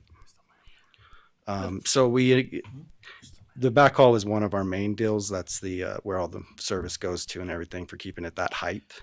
That was like as bare minimum as we could go for that area because of the unexistent towers other than that in the entire area. And this also is the printed map that came in late after the package was put together. So that's what you have in front of you, hard copy. You know, this is the kind of thing that needs to have tribes input. It needs to have BLM input. We it do needs have- to have sorry. Park Service input. I mean, there are all of these land management agencies and the tribes that might have an opinion about this. And to have this appear on our agenda like this, no, this needs to, I'm fine with, I'll vote with you if you make that motion, denying it, but I do think it needs to go to public hearing so more players have an opportunity to say something about this. Yes, I have to make a comment. So as somebody that goes to the lake often, somebody who's spends tons of time out there and has for 47 years now, who has had friends die hitting a cow on the side of the road and die with no cell service. In 2024, that's not acceptable. And I don't know if those are your reasons to deny, but we may lose an opportunity to ever do a cell tower once Sitla trades with the BLM, and that goes away. So I understand the need for a public hearing. I'm fine with the public hearing, and I take all public comment as serious as I can, and I try to apply the statutes and the law in a simple manner. But I just have to say that I'm not sure it saves a life. I don't know, but there are so many times that people are missing, that they don't come home. We all talk about it's wilderness. It's wilderness for a reason, because it is wild and it is big and it is untamed. But that's where we spend our time, looking for sheds, hunting, all of that, and Navajos and Indians as well. So I don't want to argue. I don't like the back and forth. I feel like these meetings get so contentious, but I just really do have a passionate, like, I couldn't vote for or deny the last cell tower because they are so important. And I really think the same thing. I really think, especially this, lives are on the line. And if not here, not this tall, then what's the other proposal? Where else would it go? You know, how high? At least something is happening in this area. So You could put multiple shorter ones out of view shed. that's my comment. But Cody, I would argue with you that this could also increase risking people's lives, because once you get people comfortable out in the wilderness doing things they probably shouldn't be doing or not prepared, they're gonna maybe be more careless. Because they're gonna feel like, oh, I can just pick up my phone and call for help. People's local arguments against the monument are exactly that, though. That it's a wilderness area, it's wild, it's unknown. So for us people that live there and enjoy it, you know, families ran cattle out there on a horse. That once you make it Bears Ears National Monument, guess what? Traffic has doubled and tripled. Right. The more you I mean, there are people with all kinds of license plates now, you know, but yet us as locals, we're blamed for every little thing that happens, every little, you know, between the trash or graffiti or off-roading, it's always the locals. But even though the traffic has doubled and tripled just by it being a national monument. And I'm not 100% opposed to that as well. It brings in people and dollars and money and a lot of the things this poor county does not have. Well, and I've been hunting and playing there for 55 years or more. Lived here all my life. And that is wilderness by definition. If you don't want to see a little bit of building here or there, there's a million canyons you can hike down. There's country everywhere. And you're only going to see that tower if you're far away and you don't have binoculars looking at it. It's not going to be that recognizable. And you can only see it from a few areas. If you're up on top of Bears Ears or here or there. But that is wilderness by definition. They don't need to block off this canyon or that canyon. And Cody's right. Us people that's been on Lake Powell for 50 years, owned houseboats and always played here before all the tourists started coming. We have known if people died. One of my cousins died down in Fry Canyon. drove his Jeep off the edge of the hill. In fact, 2 of them died there. There's been mining accidents down at the old Happy Jack and all that country. That could have been saved with a cell tower. Of course, that was back before all of us owned a cell phone. But there's still coverage in this area is very poor. And for what few places you're going to see that tower, because they're not, yeah, it's a fairly big area developed, but all you're going to see is the top of that tower if you're 10 miles away from it. You're not going to, for most of that country, Beef Basin, Park, all that country, you ain't going to see that tower ever. And for the few places you might see it from, I think it's worth, I mean, look at all these windmills right here in Monticello. Aren't they attractive? They have wrecked this whole south end of this mountain, or east and north edge. Yeah. And it makes me sick. But those little old skinny towers sticking up there, and with a couple of doggone strobe lights on top of them to keep airplanes away from them, you're not going to see them from very far away. No. You really don't. Look at them out on the freeway and the Grand Junction, and tell you within or 10 miles of them, you don't know they're there. Yeah. And I am totally in favor of them, like Cody. Build them everywhere because we need the coverage. Well, I guess, my one response to this is the reason I asked for a public hearing is this is the only proposal we've had. And do we have to jump at it? I think if we had a public hearing, well, first off, I disagree with putting one there. But second of all, if we had a public hearing, we would have possibly other ideas about what could happen to improve cell coverage. But to go with the first thing that's come our way that I'm aware of in an area that has just been designated a national monument because there's a Sitla in holding. There's a Sitla in holding. Yeah, but that breaks a bunch of us' hearts that's been hunting and using that property forever. And tribal was mostly against it. Lot cattlemen, all of us thought that. Well, then let's have a public hearing and have people come and say A and nay, but let's put it out for public hearing. That motion failed. Okay. Yeah, Did you want to make a motion? Well, I made a motion to deny, I think. Okay. Okay, I'll second that motion. Got a motion and a second to deny the conditional use permit. All those in favor say aye. Aye. Aye. All those opposed? Aye. Okay. I'll entertain any other motions. Did you have a comment? I was just gonna say, the whole saying, like, if you build it, they will come. Like, barriers is a thing. The traffic has increased, and I feel like this is almost a reactive thing. Like, we're behind the curve, and I appreciate it. And I'm for it because of that. Like, we're behind the curve on that. So. Make a motion. I'll make a motion to approve the conditional use permit. Okay. I'll second it.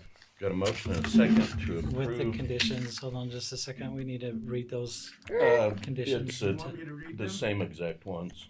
Or Kristen, well. It is the same, but I can reread them. Okay. If you would, I'd appreciate it. Hold on, I was getting ready for. Yeah, the same change as before for Lloyd. That the tower will be removed at the owner's expense. The owner's expense, not the landowner. Oh no, I'm out. I should have never done double. You never double cite it. It's a problem here. All right, so we have a motion to approve this tower under the following conditions. Prior to construction, the applicant shall apply for and receive a San Juan County building permit. The applicant shall apply. Oh my gosh, I gotta slow down. I've had too much coffee today. The applicant shall apply for, receive, and maintain a San Juan County business license and be subject to regular inspections associated with the business license to include and review a review of compliance with the conditional use permit conditions. The construction and operation of the tower shall comply with the International Fire Code and the San Juan County Fire Policy and be subject to inspection by fire authorities. The tower shall be operated in compliance with federal regulations. The tower shall not be used for outdoor advertising, signage, or similar uses without first obtaining permission from San Juan County. This permit shall be null and void if the tower is abandoned as a telecommunication facility or the tower is not maintained for 90 days. After abandonment or non-maintenance, the tower shall be removed at the owner's expense. Hate it. Any neighbor or adjacent property owner or person reasonably expected to be at or near the facility during construction, maintenance, or other activity which has the potential to harm an individual shall be informed of the activity and provided with safety information as appropriate. The facility shall be kept clean and free from rubbish, flammable waste material, or other noxious or nuisance substances. The tower will require a variance from the San Juan County Land Use Code, which establishes a maximized height of structures at 35 feet. Okay. All those in favor say aye. Aye. Any opposed? Okay. Thank you for raising your hands. All righty.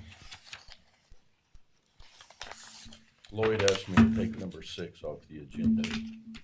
I'm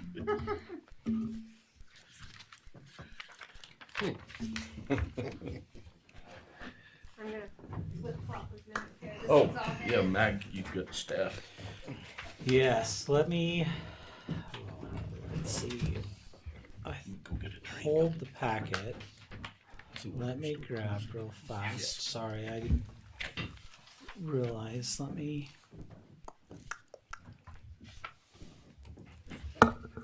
get into my emails real fast. And see where we have the packet.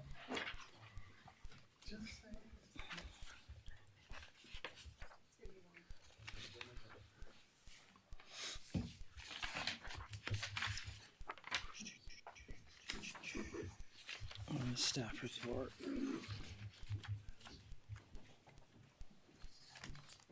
So, so how do you determine the difference between those two definitions? You don't. It's the same thing. Yeah.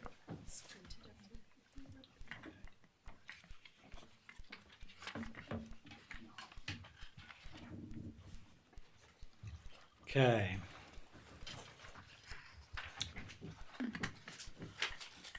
Just wanted to make sure, and I sent this to you. Sorry, it was separate with all the information that we had sent out to you. But basically, what this item consists of is consideration and approval of the Love's Travel Stop proposed along Highway 191 within Spanish Valley on 13.06 acres as a mixed use and permitted as let's see.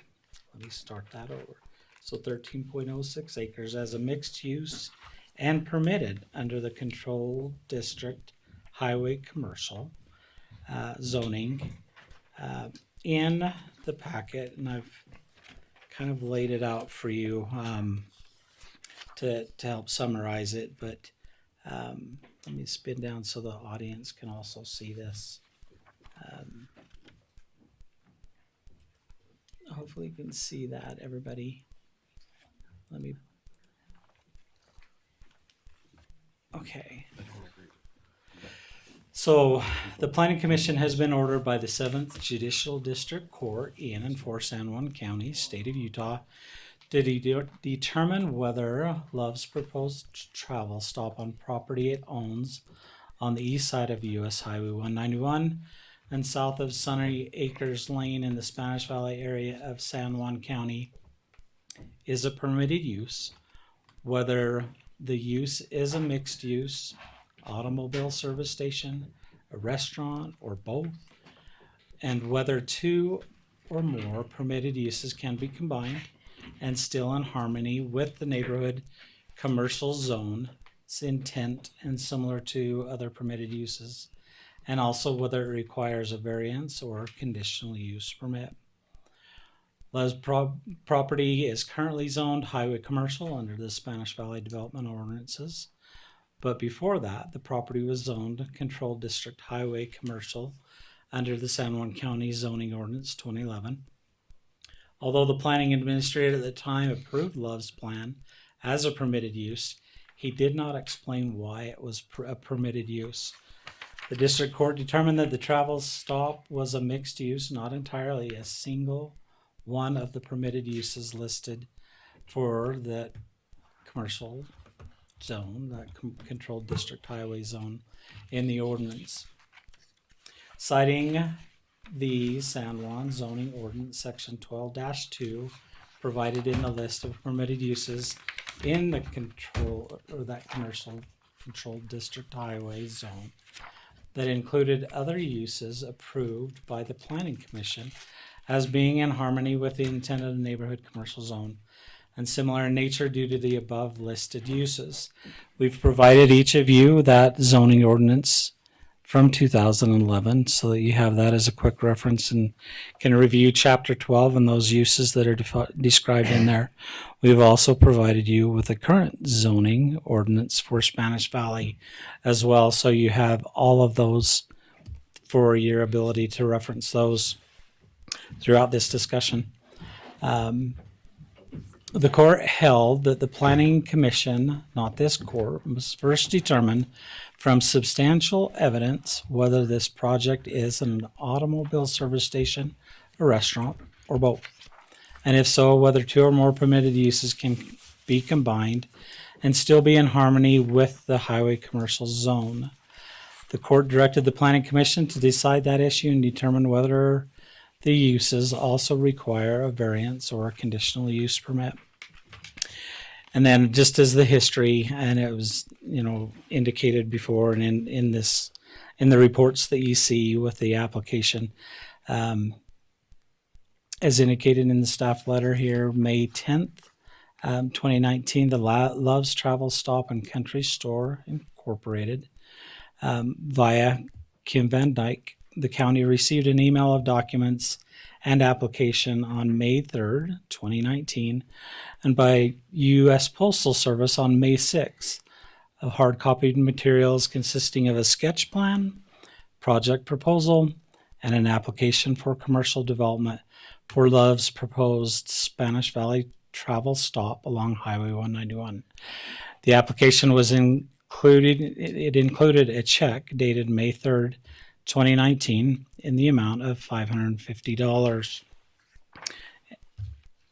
So that is the staff report. Let me kind of, just as a reminder, you've heard a lot of comments this evening, and you've received several comments through email as well. So as they've come in to staff, we've forwarded those comments, any comment that we received to you, planning commissioners, so you had those out of courtesy. But do note that this is not a public hearing item. And so the comments, although we've received comments here tonight, those cannot be used to formulate your decision. And the law determines that that's public clamor. And it's really up to you as planning commissioners to debate this and to make the discussion and have, a valid discussion about this application. And with that, formulate, and make a motion and based off of that discussion. And it's you as planning commissioners that this is now set before to make that decision. When you look at this motion, and I want to point out, as I formulated the consideration and approval in the staff report, and we've listed the motions in here to kind of help be a guide to you, I want to point out that this is staff's opinion. Now, staff I wish in a perfect world we could be perfect. We're not. And this is one of those things that you see as a result, of, staff trying to do their best. And, as I look through and try to figure out, I came in after this time frame, and imagine the whirlwind that this had caused, trying to figure out what is going on and what do we do, and do we have a planning application? And when somebody submits something, is there a San Juan County application? And there wasn't. Why is this check written out to Grand County? I don't know. Let me research it and look into it and try to figure it out. But the agenda item on here is strictly from staff. It's my opinion, as titling an agenda item. So I wanted to point that out, that staff's opinion, my opinion, is with this, and reading through the judge's intent, his language, remanding this back to the Planning Commission to consider why, staff was, quote unquote, illegal in, just passing this through and not taking it before the Planning Commission at the time under the zoning, the ordinance that was applied at that time. As I kind of look through that history of how this came about without a San Juan County application, and knowing, also finding out as I researched it, that Grand County was under contract with San Juan County to perform our building inspections. And so as they review those building inspections, they also collected the fees for that. And with the collection of the fee, it makes sense that, and confusion, I could totally see writing on the wall is how do people know where to apply to? And I'm hoping that through the measures and steps that we've taken to try to become a little bit more efficient in not only our website, but our processes and procedures here, we've eliminated and fine-tuned things. But back then it was literally kind of knowledge or understanding that Grand County was the one that performed this for us. So because of that, it would also make sense, in my point of view, that they would also have to get Grand County this information on an application, so that Grand County knew what to inspect under that contract that we had with them. Later on, as months in my tenure started here, and as we got through, I'm like, this is so super confusing. Let's do our own building inspection. And the commissioners here, I was able to help them to understand the confusion that's out there, and they were willing to cancel that contract with Grand County, so that now all the building inspections are handled by San Juan County. We have a building inspector that's becoming certified and is about to finalize all of his certifications here in the county, so that we don't have to outsource. We still do today outsource several sections of building inspections to Jones and DeMille because he's not fully certified yet. But it was taking this under our umbrella fully as much as we could and removing Grand County from that process so that it's a little bit more clear. As you see on our website, we were fine-tuning the applications and that to help developers as they come to San Juan County and want a development to develop here, that we can avoid the confusion that was of the past. Now, why controlled district highway commercial for me? As I looked at kind of the judge's statements through here, he referenced that within that decision. And now I also thought through it, and fast forwarding today, within the last couple months, and especially as you new planning commissioners here, you have reviewed development proposals and applications that have come to San Juan County, but at the same time knowing that we're about to change our zoning ordinances, that we're like 90% finished in that process, yet at no point in time has staff come to you and said, hey, please don't consider this overnight overlay district, because the new zoning doesn't consider those. It doesn't have that in there. We have applied the current zoning ordinances that we have in those decisions and in our staff reports. And so same thing here, going back in time. What we're asking you tonight is on the recommendation number 1.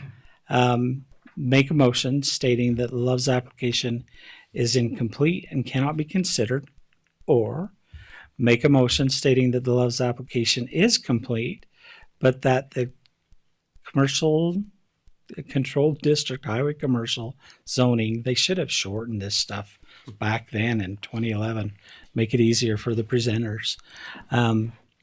But that zone, let's see, application is complete, but that the controlled district highway commercial zoning does not apply to the application, that it is denied as a prohibited truck stop under the Spanish Valley Development ordinances enacted in November 2019, and or a temporary land use regulation adopted May 21st, 2019 that prohibited applications for commercial projects at this location. Then also in that, if you choose that, state the facts and reasoning supporting that motion, or make a motion stating that the Love's application was complete and that controlled district highway commercial zoning applies. And here's the next part of it. The proposed use is permitted because it fits one or more of the permitted uses listed in that zone. And you've got to specify which ones, and is approved. You also have to state reasons why it is approved in there, and why you feel that it fits within those permitted uses within that zone. Or the list goes on. The proposed use is permitted because it is in harmony with the intent of the neighborhood commercial zone and is similar in nature to the listed zoning uses, and then state why, and is approved, and state the facts and reasons supporting the motion. Or the proposed use either fits one or more of the uses listed for the zone, and specify which one, and state which is in harmony with the intent of the neighborhood commercial zone, and similar in nature to the listed zoning uses, state why, but requires a variance to be granted by the Planning Commission and is referred to staff to recommend variance terms, and then state facts and reasons supporting the motion. Or the proposed use does not fit one or more of these uses listed for the zone, and it is not in harmony with the intent of the neighborhood commercial zone and similar in nature to the listed controlled district commercial uses, and is therefore another use that must be approved as a conditional use, and is referred to staff to determine the project's reasonably anticipated detrimental effects and recommend reasonable conditions to mitigate those detrimental effects if possible, and then state the facts and reasons supporting the motion. And so there's a lot of language in there, a lot to consider, and so I'm hoping that in your mind that you can start over. And I appreciate the fact that of your willingness to go through the packet. And to Ann, I totally agree with Ann's comment. It was a lot to read, but a lot of it was zoning ordinances. And so I'm hoping that you, at the most, you were able to see the different pieces that we put together in the packet. Now, one of the things that that we wanted to do, and I didn't want to do, is have a big attorney show where we have multiple attorneys stating their facts, stating their sides, like this was a court hearing. And so following just our process, a standard process that we've had here for a while now, is you heard the staff report presented by me. We do have the applicant here. and the applicant can answer any of the questions that you may have of the applicant. But at no point in time am I turning it over to a Love's attorney or the opposing side attorney, because I feel that we have, and I've provided you their arguments already in two different sections of your staff report. So we've given you that information already. It shouldn't have to be argued. You have that and you've read that. But we do have the applicant, like I mentioned to Kim earlier, so we'll give you an opportunity to answer any questions that you may have going forward. But as far as staff-wise, we really feel that similar to the situation that you're in today is we're about ready to adopt newer ordinances that we're not applying to applications coming before us. So I'd like to take you back in time to that 2019, and we received these in May.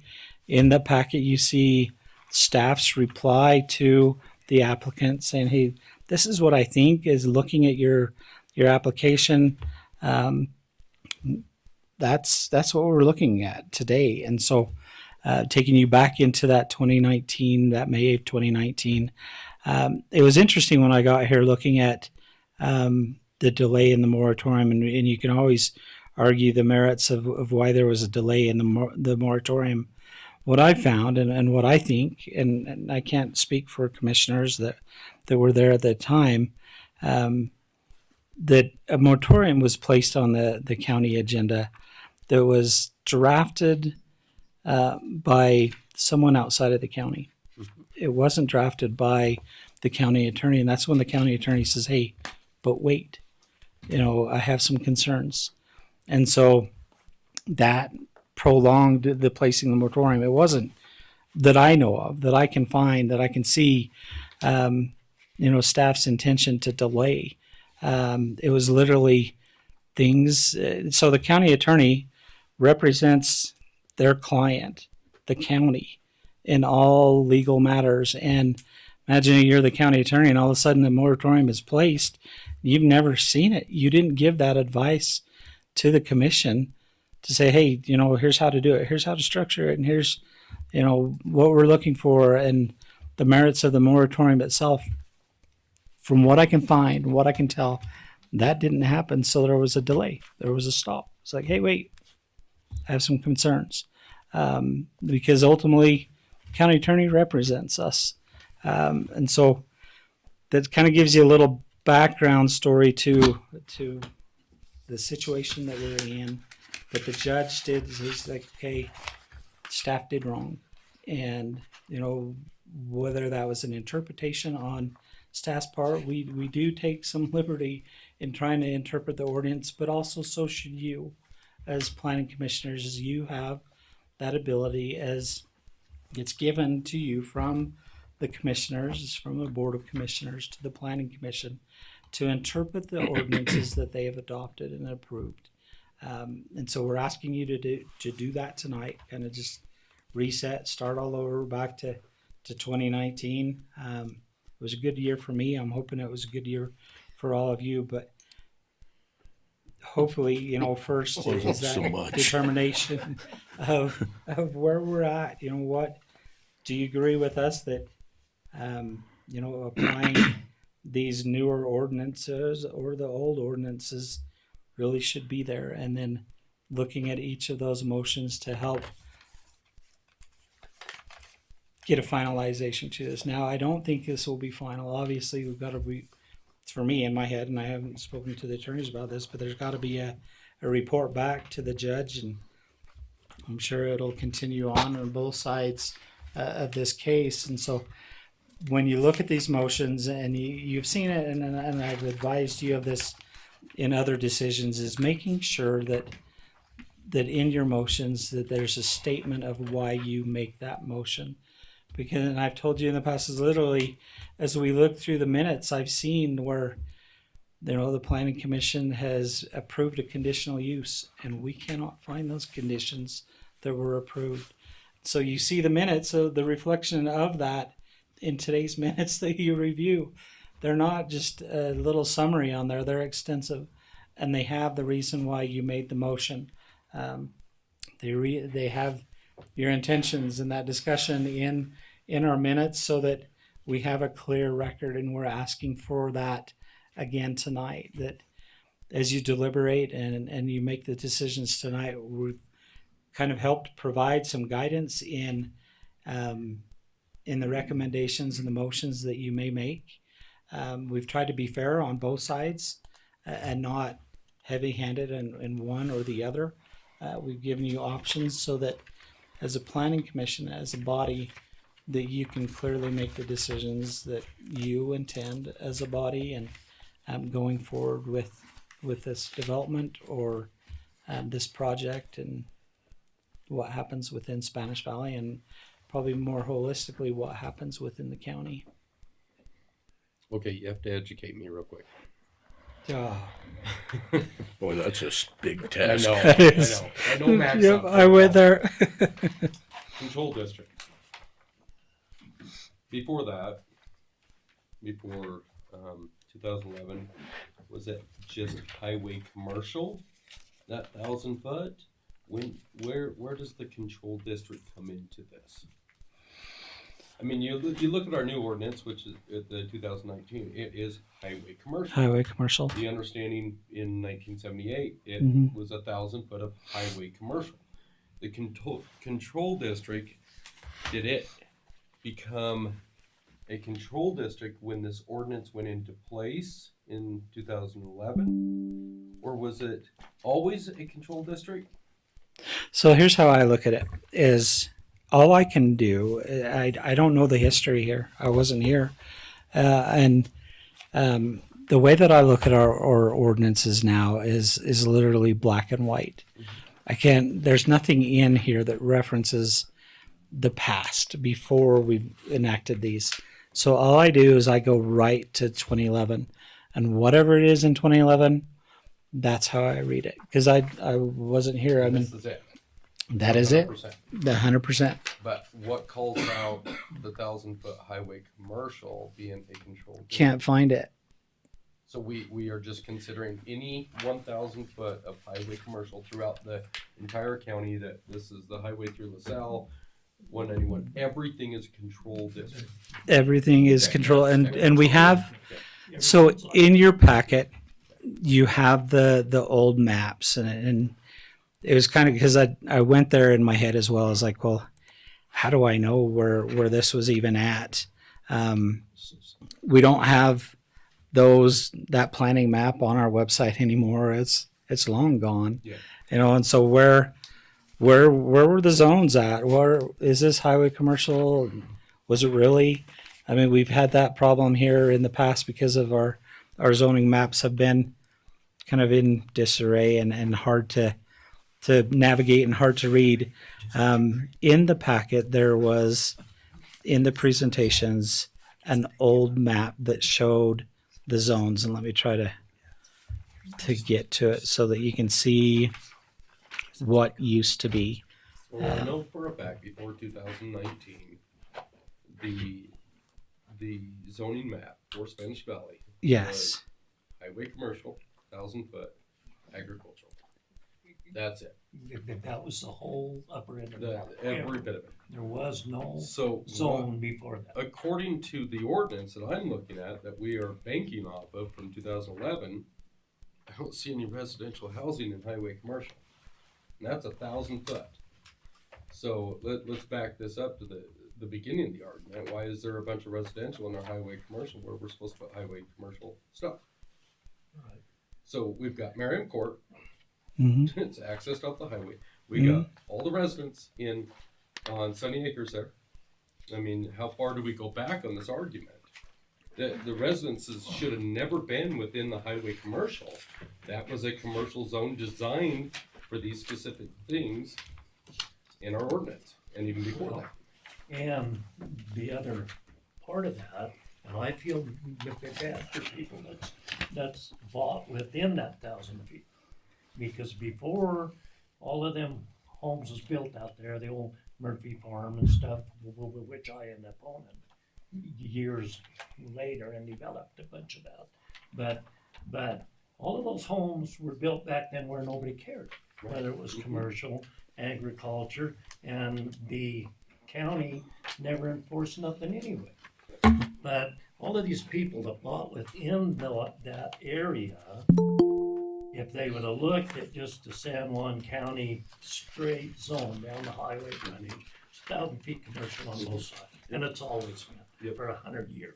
So even though I feel bad for it, and part of my stuff has fallen in that, and Dwight's stuff, but even though I feel bad for them, they should have realized that before they bought it and tried to say, now we don't want no commercial around us, because it was always commercial. It's been commercial way before they bought it, years before they bought it. 1978. Yeah, so how do you, what's fair? How do we be fair about this? One of the things kind of to help you through the answer of that question, when you look at chapter 12 of the 2011 ordinance, it shows you all of the controlled districts and what is permitted uses within controlled districts.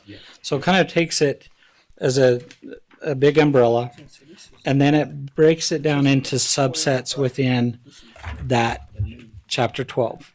So in here, it has those permitted uses: agricultural, residential, commercial, highway commercial, and industrial.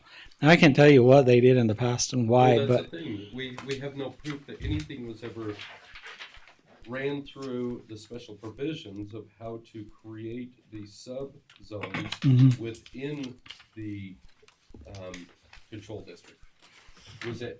Nothing was ever done. There was no sub-zones for the community areas in it. I mean, we have nothing on that. here's the map that I have that showed at the time as they were going through all of the changes and discussion. It kind of showed the residential area, that highway commercial, and this is the 1,000-foot corridor that you're talking about in here. But if you look at it, it says highway commercial. It doesn't say control district. A highway commercial. Yeah. Yeah, we That's the should part I don't get. Rely on landmarks.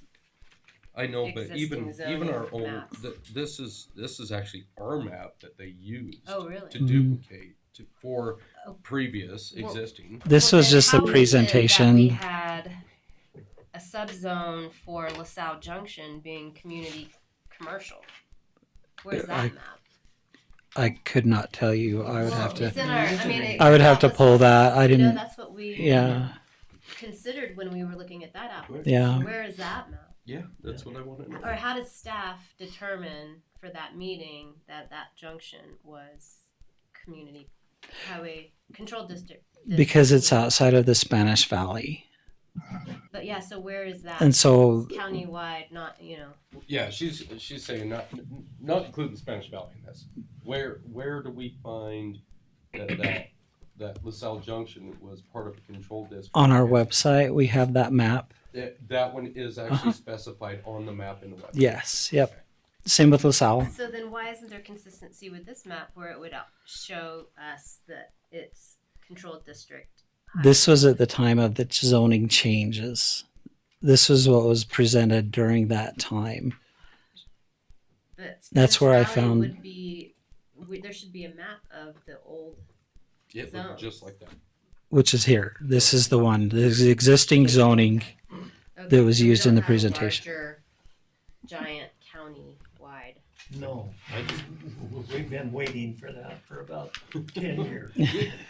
So we do. We do have on our There was website. some old maps, Yeah. and So it looked just like that. we have on our website the changed map. So once the Spanish Valley zoning was approved, they also approved the Spanish Valley map, which was adjusted for those zones in Spanish Valley that now came about with the zoning change, but it left the rest of the county within the same zoning. And that's where we have kind of this problem nowadays is you have all these old agricultural A1 zones and these highway commercial districts. When Lloyd pointed out up in LaSalle, he's like, hey, there's still this 1,000-foot buffer. When staff was looking at it, it's like we couldn't see that on the map, because the pixels on the map were so deteriorated that you had zoom so far into that map, and so it's caused some confusion in there, and that's where we need to fix our whole entire ordinance and come into compliance with it and have one ordinance instead of all these subsets and different phases of it. And so this is, as far as the answer to the question of the map, this is the one that I could find that hadn't been changed at the time when the discussions were about, and they were doing the public presentations and going out and speaking to the neighborhoods and the communities. This is what the map that they had used at that time. Did they change an ordinance since they gave Loves the original permission? Have they changed a zoning or a ordinance that keeps them from putting that there now? Yeah, it was the 2019 that was proposed by Landmark. That's the other one sitting there. Oh. So what happened, and just briefly, so there was stuff submitted to Grand County, and the process at the time, until the day that it was dissolved between San Juan and Grand County, the process was, I get a building application from Grand County, I filled it out, I did everything I was supposed to through Grand County, I paid for my plan review through Grand County. And your Grand permit County fee. would submit it to San Juan County for a signature, it would come back. After it's all approved by everybody, I would go to Grand County, write the remainder of the check for my permit to get it. So the process at the time was all through Grand County. I did it for a long time. Right. And so I think the process with them submitting something to Grand County was the way they were supposed to do it at the time. It was the way that our administration here at San Juan County advised people that come in to go to Grand County. If you were in the Spanish Valley area, go to Grand County. The permitting was done there. The permitting, plan reviews, and your. So are we trying to make up our mind whether this was grandfathered in, or are we trying to make up our mind that the new ordinance, the ordinance change, kicks this out? So let me see if I can help you, because I think we're talking about a lot of things that aren't even relevant. We've got to do what the district court has asked us to do. So the very first thing you've got to decide is which ordinance applies. Whether Loves has a vested right. So that's what we've got to decide, and we've got to figure out how do we decide that. Okay, I think the best way for you to do that is, I don't know if you can put this up on screen, Mac, but it's a chronology. It's not what we think we should have done or what happened. It's what did happen. So what ordinance applies? Is it going to be the 2011 Highway Commercial or the Spanish Valley Development ordinances that come later? Because that's the very first question you're going to have to ask. So this chronology here goes through and tells you exactly what happened. I can read it, or you can put it up on the screen. I think it helps to start from 2017, the way this is written. Let's see here. It says the Planning Commission meets and discusses the Spanish Valley area plan as well as the Spanish Valley zoning effort, and states that the Planning Commission will be discussing and planning the zoning in the area. So that's the first time, 2017. Jump forward to March 22nd, Landmark Design puts an ordinance workshop for Spanish Valley for the Planning Commission. Sorry to interrupt you, Mitch. Which chronology are you looking at? So it's reverse order. Yeah, reverse. It's reverse Okay, order. So it's upside. Sorry. Yeah, sorry. Okay, I got it. All right, so March 2018, Landmark puts on an ordinance workshop. Okay, May 17th, Landmark Design presents the Planning Commission with proposed Spanish Valley zoning ordinances. Okay, February 7th, 2019. The Planning Commission meets with Landmark Design to discuss changes to the proposed Spanish Valley ordinances. draft December 17th, 2018 version. The Planning Commission votes to recommend approval of a revised version. Note, the Highway Commercial District chapter does not contain the truck stop language. March 14th, the Planning Commission reviews the revisions to the Spanish Valley ordinances it made in its February 7th meeting and again votes to recommend approval. March 19th, the County Commission hears a presentation on the proposed Spanish Valley ordinances from Landmark Design. The proposed ordinances are not approved, and the Planning Commission is instructed to go through the process again. So up to this point, we're just still, nothing's been approved. We're still just discussing. April 3rd, the Planning Commission hears a presentation on the Spanish Valley ordinances from Landmark Designs and holds a public hearing. April 16th, 2019, during its work session, the County Commission discusses a moratorium. So that's the very first day that a moratorium is discussed. May 3rd, Love sketch plan, project proposal, and application are received by email. So May 3rd, 2019, that's when Loves gets their application in. May 6th, a few days later, they get it in by mail. May 7th, the County Commission considers a moratorium resolution on applications for commercial projects in Spanish Valley, but tables it. So that's the first that they actually consider a moratorium. May 10th, the Planning and Zoning Director's approval letter to Loves. That's the infamous May 9th or May 10th letter from Walter Bird saying that this is in a commercial area and therefore Loves has nothing more to worry about. May 21st, the County Commission enacts a temporary land use regulation barring applications for commercial projects in the 1,000-foot corridor along U.S. Highway 191. September 13th, Landmark Design provides revised draft ordinances in light of the moratorium and further public comment. The truck stop language first appears in the HC District Highway Commercial District chapter. October 30th, Planning Commission holds a public hearing on the revised draft. It votes to make various revisions. November 14th, the Planning Commission considers the revised version, incorporating its requested changes. Additional changes are made, blah, blah, blah.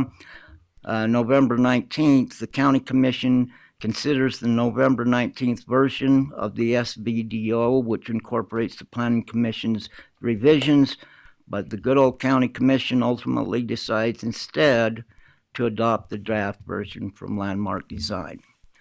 So, based on those, that's the history that's been documented. So, your first job is to decide which ordinance applies, which ordinance you think applies. Can I ask a question about No, that timeline? no, heavens no. Just to clarify something on that timeline, can we look at that again? You talked about the truck stop language appearing. Mm-hmm. The first instance that you noted that it didn't appear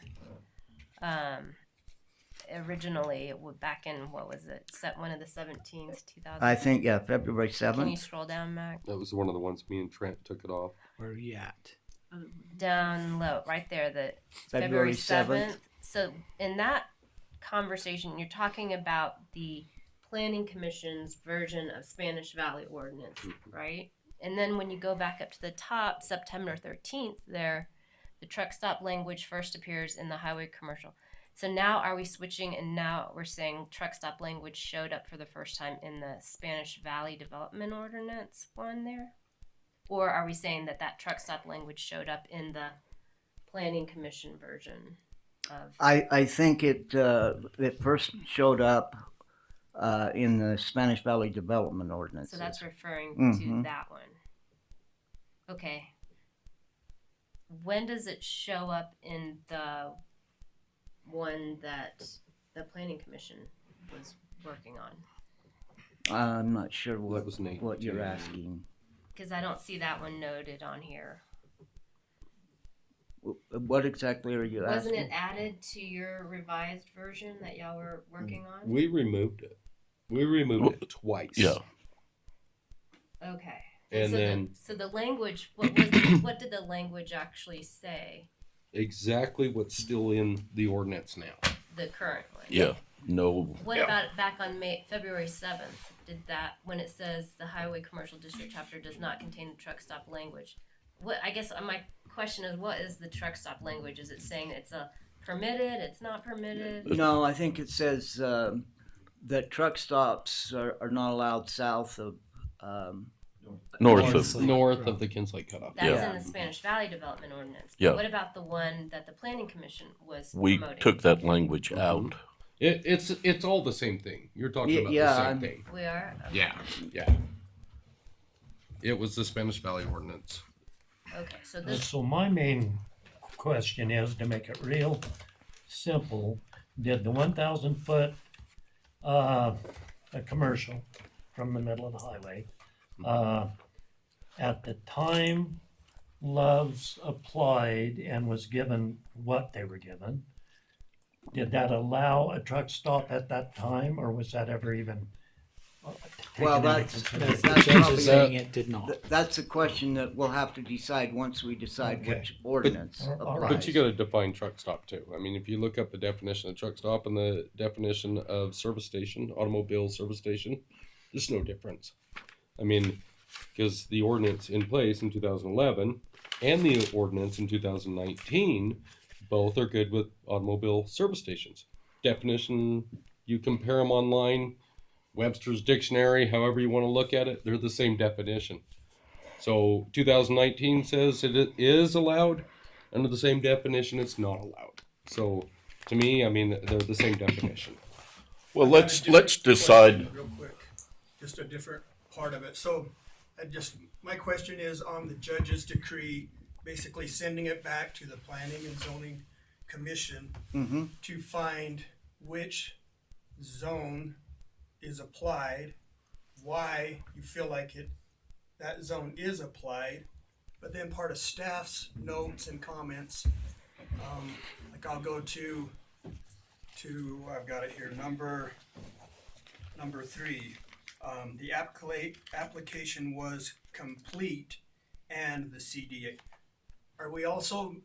Is the judge also asking us to define and say that we felt like at that time the application was complete?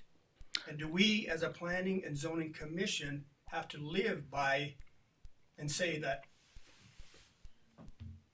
that application back there was a complete application, and they are able to use that completed application to build today? Yes, that's where we're getting. Right. Yeah, that will be That's the next part. the next part. Yep. And so there's multiple steps to this. Right. I just me reading the judge's Right. order and decree, I don't necessarily see that he wants both of those things. That's my question, I guess. Well, let's go to it.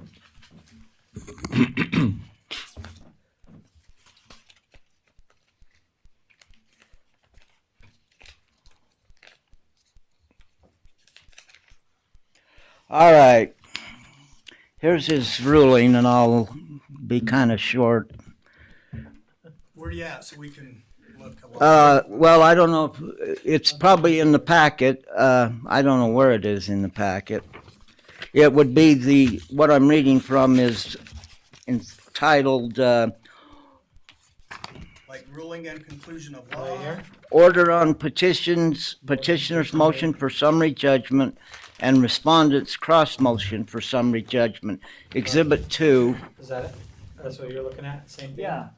Yeah. Yeah, okay. So, let's just skip down to the second paragraph. The zoning administrator is authorized by the Board of County Commissioners to enforce the zoning ordinance, but shall not issue any permit unless the plans of the proposed erection, construction, blah, blah, blah, and use fully conforms to all zoning regulations then in effect.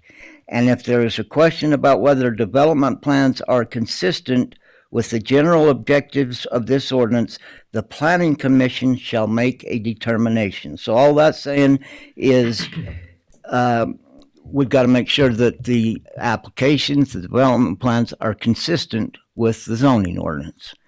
The coalition argues that the zoning administrator's approval was illegal because a truck stop is not an explicit permitted use under the zoning ordinance, and required either a conditional use permit or a variance before it could be approved, both of which require Planning Commission authorization. The county and intervener both argue that it is a permitted use as an automobile service station and could be approved by the zoning administrator as it was. Basically, they're getting to the letter, the approval from Walter Bird. Among the permitted uses in the zoning ordinance, highway commercial are restaurants or drive-in cafe, an automobile service station, auto accessories. Also permitted, and I think this is important, other uses approved by the Planning Commission as being in harmony with the intent of the neighborhood commercial zone and similar in nature to the above listed uses. So back to your question, before, we've got to decide, once we decide what ordinance, if we get that far, are those uses permitted uses in the ordinance? Okay. Let's skip down to the third paragraph. The zoning administrator has little authority to interpret and no authority to expand the coverage of the zoning ordinance. In fact, he may only issue a permit if the plans fully conform to all zoning regulations then in effect. Any ambiguity in the ordinance or application beyond its explicit terms require Planning Commission approval. And Love's application here required interpretation that was beyond the zoning administrator's limited authority. So they're saying that Walter went above and beyond his authority by approving it. It needed the Planning Commission's consideration and approval. For example, so this is part of what he's asking you to do. For example, are mixed uses still permitted uses under the ordinance? Does an automobile service station include fueling stations for commercial heavy trucks? The proposed Love's Travel Stop is neither explicitly a restaurant nor an automobile service station, yet it might be both things and more. In other words, it is a mixed use, and mixed uses are not explicitly permitted under the zoning ordinance.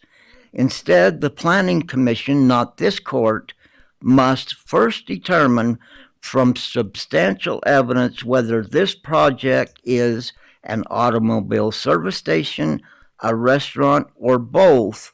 And again, here I think it's important, and if so, whether two or more permitted uses can be combined and still be in harmony with the highway commercial zone. And because the Planning Commission must decide those questions and determine whether the use also requires a variance or conditional use permit, the zoning administrator's approval exceeded his limit and was illegal. So that's basically the court's telling you what to do. Now I understand, I hope, I think. Yeah. So, Mitch, where does it say there that we have to decide 2011 or 2019? Or is that something that's just would be helpful? well, because what you're trying to do is decide whether Love's proposal meets the ordinance.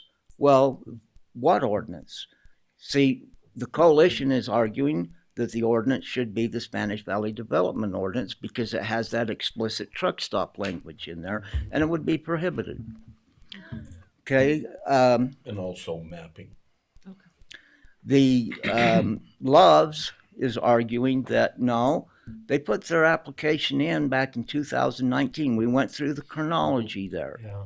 And prior to the moratorium being in place, and prior to anything being approved here by the Planning Commission, despite all of your great work and revision after revision, you know, it didn't happen. Love's got their application in, what, May 3rd, May 6th?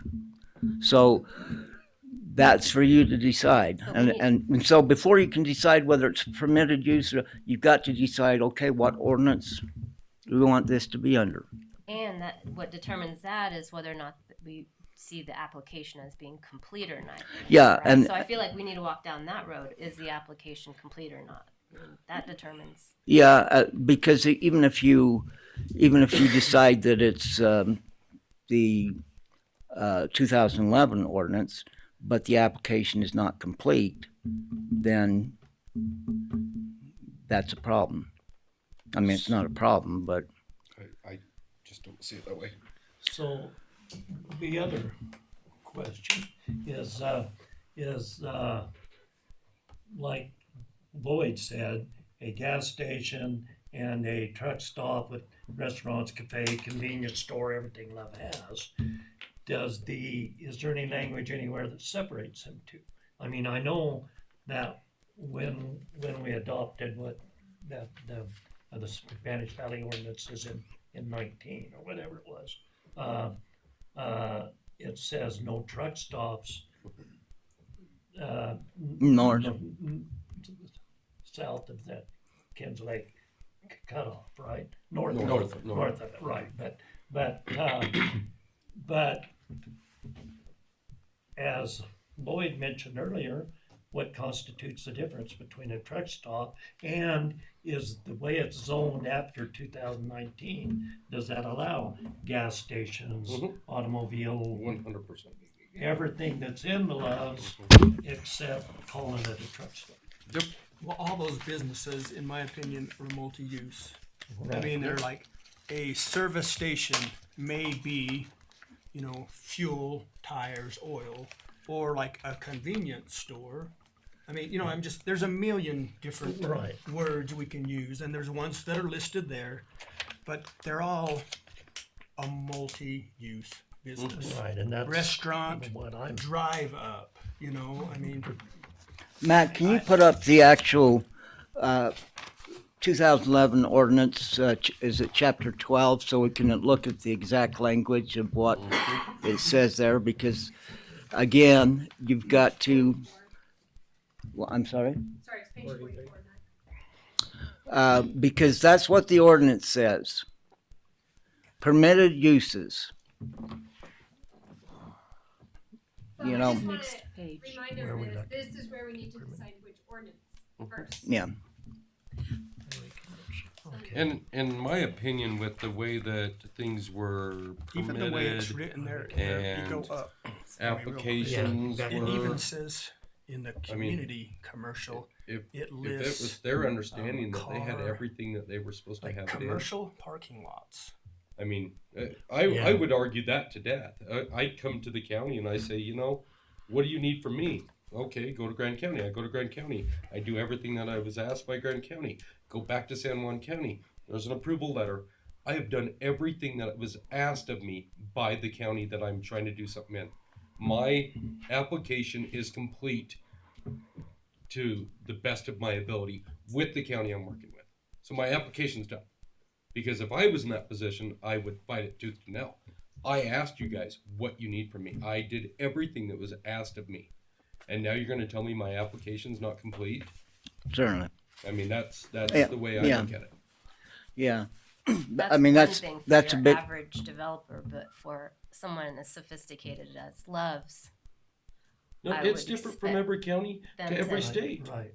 I mean, every Yeah. county, every state has Changes different in requirements. everywhere you go. You know, Well, so did our county properly accepted, was that in a complete application or not? And I think that's one of the criteria determining if under the 2011 ordinance, whether or not it's, The P and Z administrator at the time. Well, it's extremely difficult, and once again, we really need to just go linearly Right. and decide Each at a time, what get it. ordinance So we you want need. multiple motions? Yeah, I think we're you gonna want- have to do that. Well, we've got to document all this. We've got to decide Make the what motion. ordinance and how we come up with that. Put something on the record as to why we think one ordinance applies and the other one doesn't. So So that's let's why I probably started focus. Yeah, let's probably focus on that. Okay. Otherwise, we're going to be here till tomorrow morning. So- I'll make a motion. well, I'll the- make a motion. Can I make a motion? Discuss one and then move on. That's where I'm at. I want to discuss Take it in pieces. that motion. Each the of fact them. is that the motion starts with what did they fall in the 2011 or the 19? Was the application complete? So the discussion now is to decide which ordinance they're in. Was the application complete? Was it in before the moratorium went into place or the zoning changed? Right. Okay. Right, so can we look I- at the language that can we- argues that it wasn't complete? Can we review that as a commission to see if you agree? I don't know Well, what before what. she makes a motion, if Lloyd's saying that she ought to have a discussion about Yeah. in support of her motion. Just like to put it on the record, this is her motion. Okay. Without listing a motion that's a million pages, maybe she could. This is my comments in support Okay. of this motion, finding that this zone applies and that it is complete, or these are my findings that it is incomplete. At least that's kind of how I prepared mine, is like these are the things I would like on record in support of either my motion or somebody else's motion, and then without listing all the arguments and reasons backed behind in the motion. Does that make sense? Okay, so I would like to move that the Love's application was complete. They did at the time what they thought they were supposed to do, and that the 2011 ordinance applies. That's because it happened before the moratorium, it happened before the 2019 ordinance was approved. So I say 2011 incomplete. I'll second that. Okay. I sure can't argue with that. Okay. I have a motion and a second. Just so. I wanted to at least say that it was complete because it had to be paid. Yeah. So let's get a little some findings with that. I think. Where'd the $550 go? I don't know, but we need to go through the list. You find that the $550 was paid, right? Yes.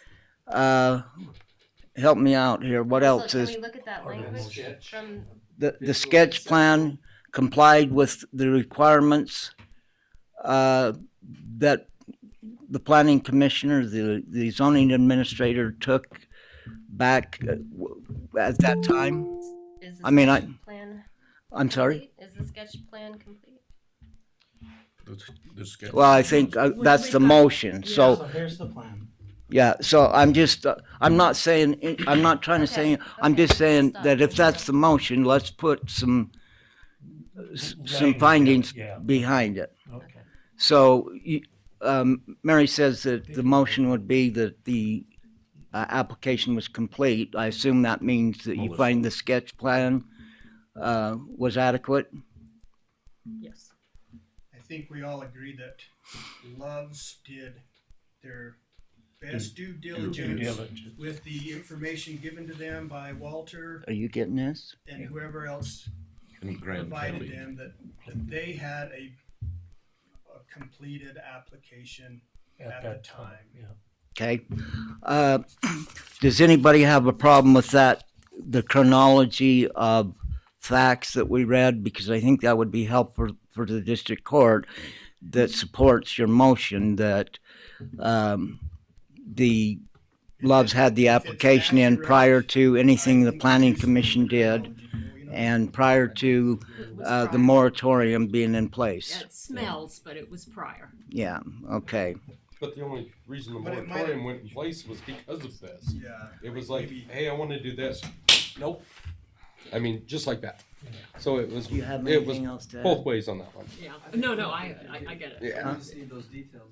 Okay, anything else you'd like to think So of? you've all found that the application was complete, and you found that it was submitted prior to the 2019 ordinance taking effect.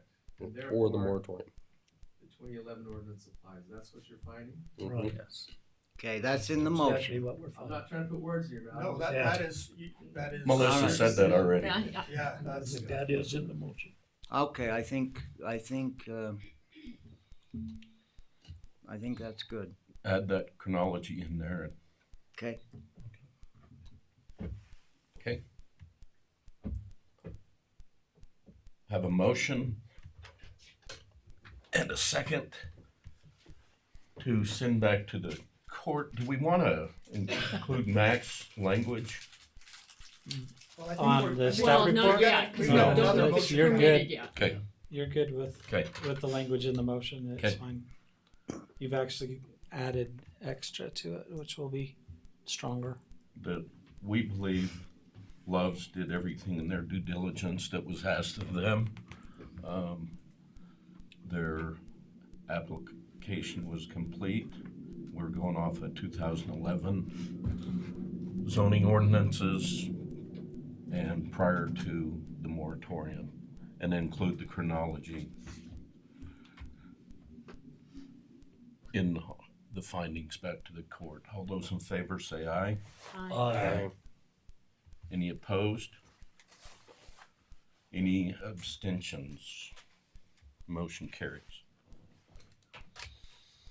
Okay, so I'd like to make another motion. To adjourn. I do not think it was a permitted use. I do not think it was a permitted use. Argue At that why. time, I do not think it was a permitted use because an automobile service station is not a truck stop. I agree with what the Spudsman wrote about how a truck stop is a beast of its own, and that was not what was envisioned. So I do not think it was a permitted use. Okay, well, I see multiple uses that could be combined that I would say it would fall under, so. I guess in the minutes, I'll just add a comment for the minutes, so whoever reads the minutes, if he reads them. As I read it, like I said a minute ago, I feel like the uses listed there in the ordinance are, most of them are all multiple use ordinances. And then I even go to the page before, community commercial, Yeah. and I would think, I know I'm not an attorney. Garages. But I apply like a simple reading of the ordinances because I feel like we're all citizens and we all should be able to read the ordinances. We shouldn't have to all hire an attorney just to make the simplest decisions. But it reads garage, storage of automobiles, commercial parking lots, Yep. restaurant, drive-in cafe. I actually went to a Love's today. I went to the restaurant. I didn't go to the drive up. I didn't buy gas. I got a crappy Arby's sandwich and I came home. For this Green River. gas is cheaper there. And so, and like I said, like a service station, those are two different things, convenience store, whatever. I mean, it doesn't say truck stop, but truck stop at Maverick and Commercial Blanding, parking. it's not a truck stop. It doesn't have its own, It's just Maverick. But it and- does say at the bottom, similar in nature to the above. Yeah, and I guess that was my other comment I had in there. Yeah. My simple interpretation is those things are in harmony with one another. I did read the omnibus. Oh my gosh, that and maybe it's a problem, but I kind of disagree. I know that those opinions carry weight, but as I read it, my simple interpretation, I didn't agree, and so I guess those are those are my comments. Those are just kind of my findings and just simply reading the ordinance. And if I had applied for something, I would hope somebody would be able to look at a simple definition and be able to apply that ordinance to me, just like we are to Love's. That's all I have. Okay. Did I hear a second? Yeah, that was a good motion. Oh, no, I was talking To about yours. Cody. Okay, I got a motion that, well, you can just go on record to say. I'm going to go on record that I do not think Okay. it is a permitted use, Okay. and I think what the ombudsman said was right on target. All right, building permit list. Are we gonna make a motion that it is in? So yeah, we're continuing forward with the discussion. What? Yeah, you're not done yet. Yeah. Trent's like ready. This one before you move on. So this one here, you have, I mean, we've listed the options here for that. And so you've determined that it is the 2011 zoning. And now you've got the proposed use is permitted because it fits one or more of the permitted uses listed in that zone. And you're saying no. Or the proposed use is permitted because it is in harmony with the intent of the neighborhood commercial zone and similar in nature to the listed in that controlled district highway zone. And I think those two can be combined. In other words, And that's what you're arguing, Commissioner Nelson. And then, or the proposed use either fits one or more of the uses listed for that controlled district highway, or is in harmony with the intent of the neighborhood commercial zone, similar in nature to those listed uses, but requires a variance to be granted by the Planning Commission and is referred to staff to recommend variances terms. Or you get into that proposed use does not fit one or more of the uses listed within the controlled district highway zone and is not in harmony with the intent of the neighborhood commercial zone and similar in nature to those listed in controlled district highway commercial zone uses and is therefore another use that must be approved as a conditional use and is referred to staff to determine the project's reasonably anticipated detrimental effects and recommended reasonable conditions to mitigate those detrimental effects if possible. So that was what the judge is asking you to determine whether it's permitted or not. If it's in harmony with the zone, then is it allowed and you permit it as being an allowed use within this zone, or it's not permitted altogether, or so we do have to have a decision on that. That's what the judge is Can I asking make a for. motion? Yep. So I'd like to make a motion stating that the Love's application was complete, as we've already stated tonight, and that the CDH zone applies, and that the purpose and use and permit fits one or more of the permitted uses listed for the CDH zone, and is approved. And those are a restaurant, a drive-in cafe, automobile service station. We lost you. Commercial parking lot. And the purpose and use is permitted because it is in harmony. These are multi-use businesses in a commercial zone and it's similar. I have no audio. They're just saying they can't hear you, Cody, because you're not by a mic. Well, hell. Yes, I'm not no gonna read audio. that again. Here you go.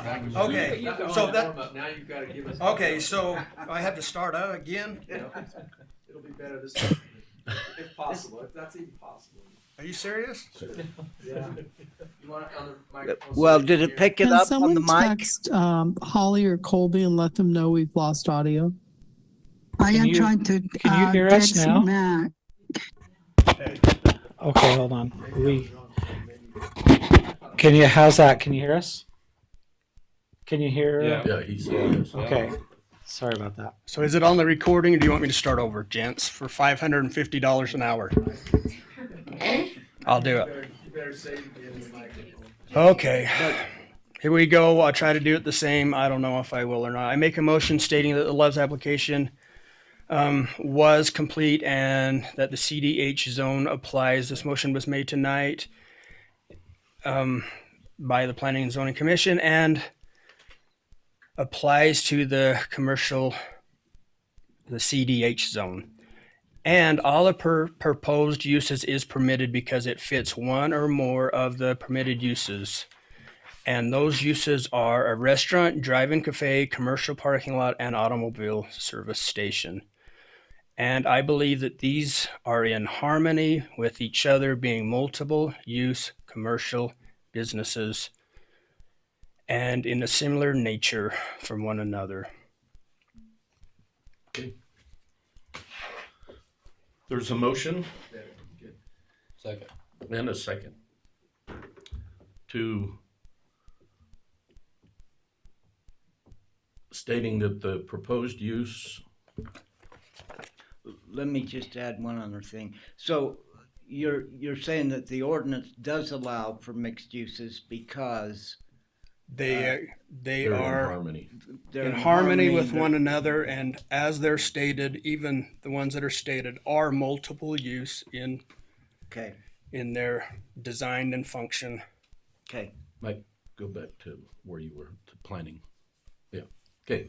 So a motion is second that the proposed use is permitted because it's in harmony with the intent of the neighborhood commercial zone and similar in nature to the listed CDH uses.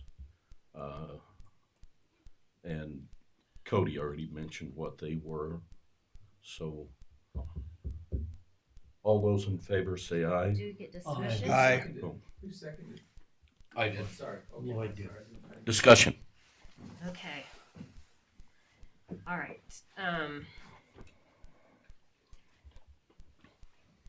Every other county that I've looked at, Cedar City, Washington County, they have proper definitions for truck stops in their, or travel centers in all of their ordinances.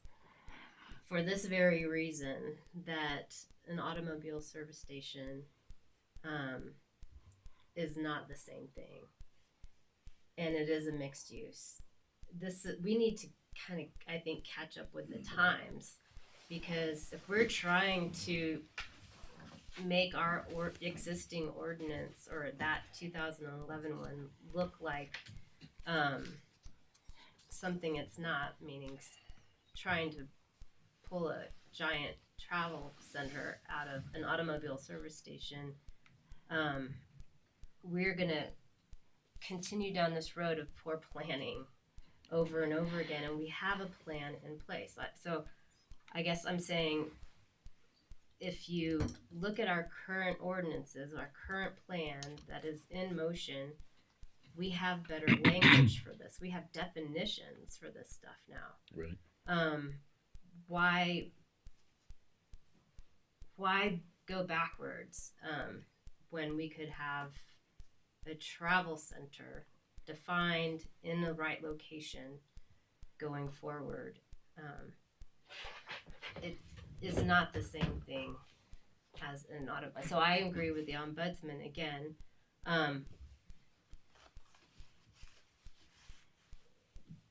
Now, what if it was a grocery store or a smaller gas station? Under the 2011 ordinance, those things would work in that location, plain and simple. But we're trying to push something, we're trying to interpret this language inappropriately based on what we know is our plan, existing plan. So again, I'm just gonna keep saying, let's think how we're going to interpret this in light of the plan we have in place and what we want our valley to look like, instead of trying to squeeze a truck stop out of this language. And so, Cody, I just would I agree want with you you. to amend it. I agree with you 100% that I hope going forward we get our new ordinances passed and we have better definitions. We also have things that are not permitted along with things that are permitted, and hopefully some of the confusion goes away. But I do feel like I read so much, and it was a little bit like I'm driving home today and I'm listening to oral arguments of the Supreme Court.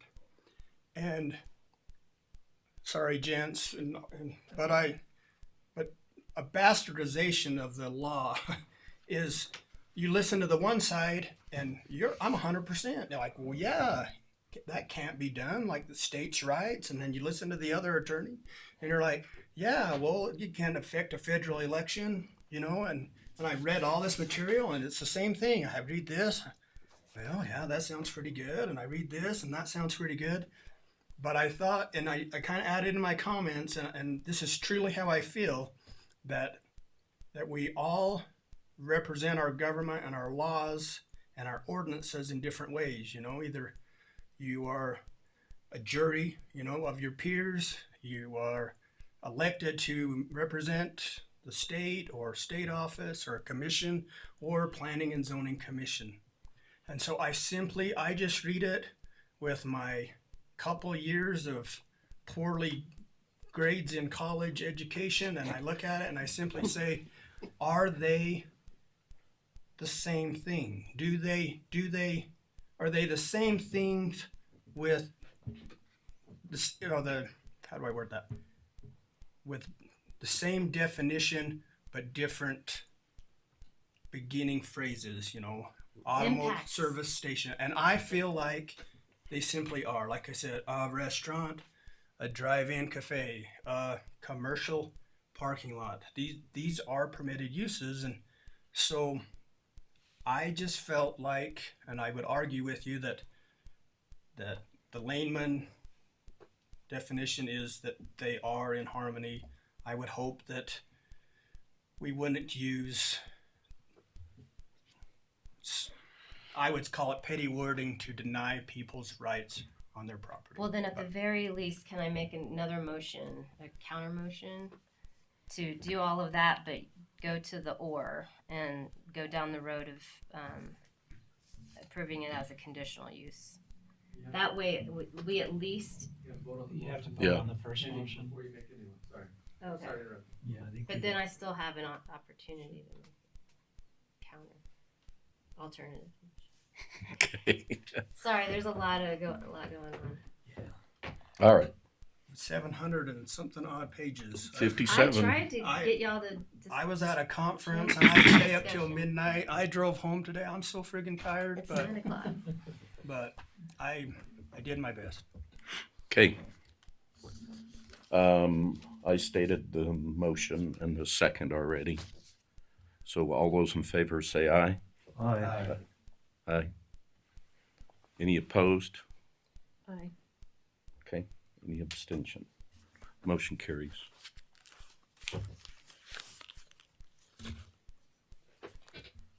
Okay, so I make an alternative motion that, okay, it's approved under or we have to consider it under the 2011 ordinances, that it's, wait, how do I get to the or? And that the use is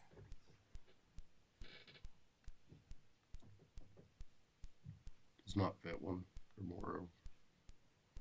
It's the not one in you're looking harmony. at. yeah, where is it? 3D. But the proposed use does not fit one or more.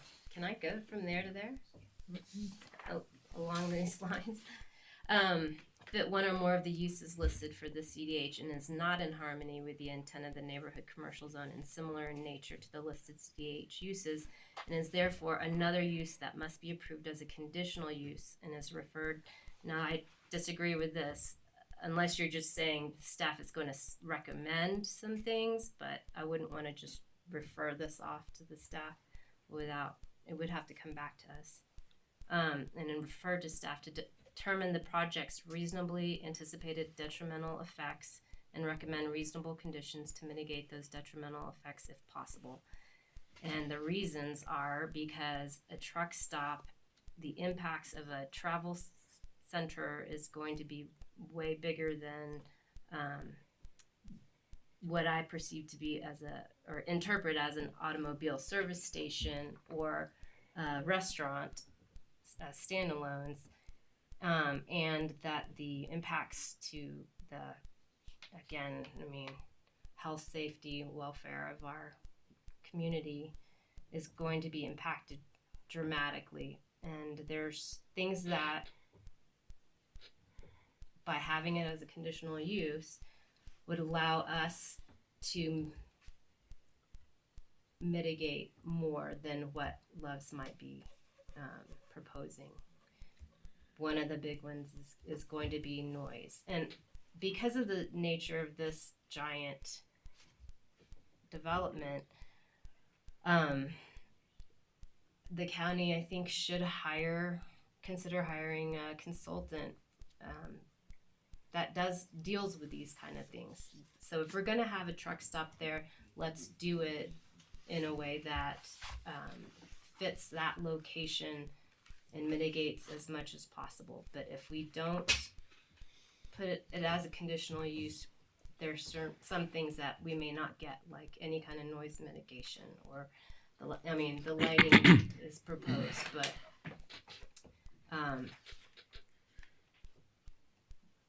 the buffer, we need to make sure that this, if it's going to happen, is the right size, the right number, with the right protections for our community.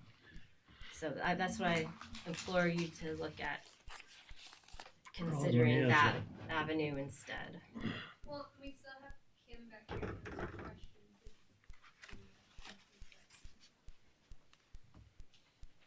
Well, I would just want to talk about conditions, and we're not there. Since the commission already said it was a permitted use, I don't know that we can backtrack and say that. Yeah, that's what my answer was going to be. So how do we backtrack and say it was a permitted use, but let's go forward and do some more things. Because the second motion will supersede the first one? No? Okay. So what about making a motion saying it's a permitted use?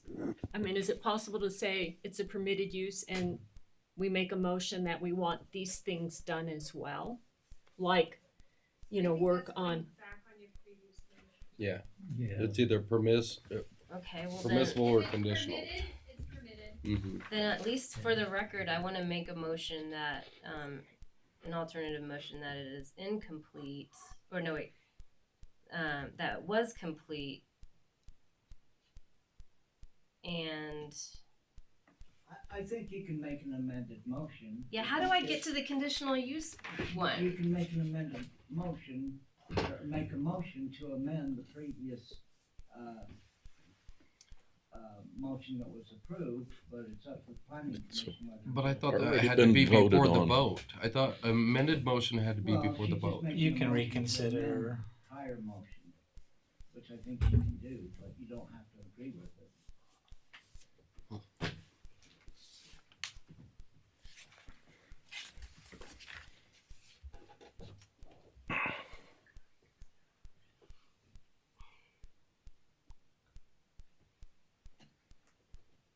Okay, so it looks like I can do, based on what the staff has provided us here. Maybe I shouldn't even, maybe that's what's confusing me, is not even looking at what staff provided. Is that, so it's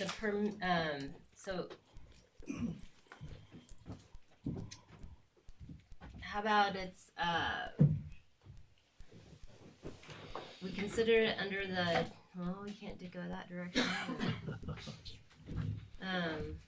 Like a restaurant, So but you want what? to put So conditions on the staff. size? I guess my question is, staff. Why is there this option for it needing To be a conditional, use? If you don't find it as a permitted use, then perhaps you can find it as a conditional use, but you've already voted that it was But that wasn't even an permitted use. option on here on my recommendations.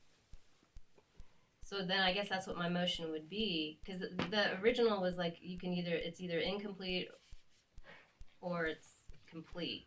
And these are just recommended. You can always make up your own motion. Yeah, I I want want a motion to have the body reconsider their prior motion. That's what I'm asking Or you amend. to You can amend it as well.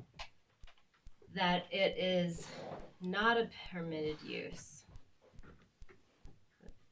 right? And that we should consider it as a conditional use for the reasons I explained earlier. Okay. I second that motion. Okay, got a motion and a second to reconsider the previous vote, and that it's not permitted but should be a conditional use. All those in favor say aye. Aye. All those opposed? Aye. Motion is denied. Failed. Sure. Sorry, thank you for your comments. Building permit list. Can I say that now? You can. You have done everything that the judge has asked. It was pretty short. It was short. Ben has a lot of free time. Not really. Okay. Can I make my motion? Yeah. Adjourn? As he's getting that pulled up, any issues with building permits? We are looking into some of those that were flagged last month. You'll notice that we did update it with the cities. Yeah, it's nice to have a location. Yeah. Thanks. Hey, Lindsay, Bobby Lane. So, any issues with building permits? Nope.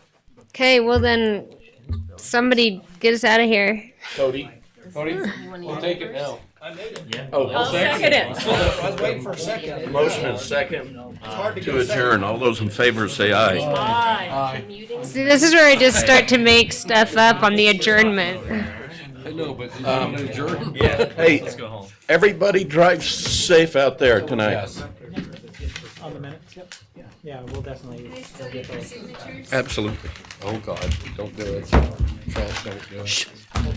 The other guys could come down to my shop. Hold on, let me shut down. Let's get you out of here. Okay, let's do it. Okay, what was your question? You gotta bring me. Thanks for your help. Yeah. I don't. So you I feel like the staff you should be able recommendations, to I went down a rabbit see the hole on YouTube that one. video on our channel. All you can do is try. We will. Yeah, I would Huh? love to hear. So if you look at the San Juan County Commission YouTube site, we've been No, broadcasting it's there. not that. I just don't know if And anything so I have to say. once, yes, yeah. I will definitely. Thanks, Colby. How about Grand Junction?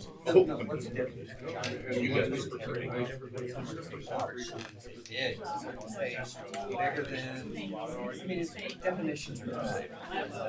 Bye, guys. I'll see you tomorrow. Bye, guys. Did it die? Did you charge it Y'all before? are open to any of that.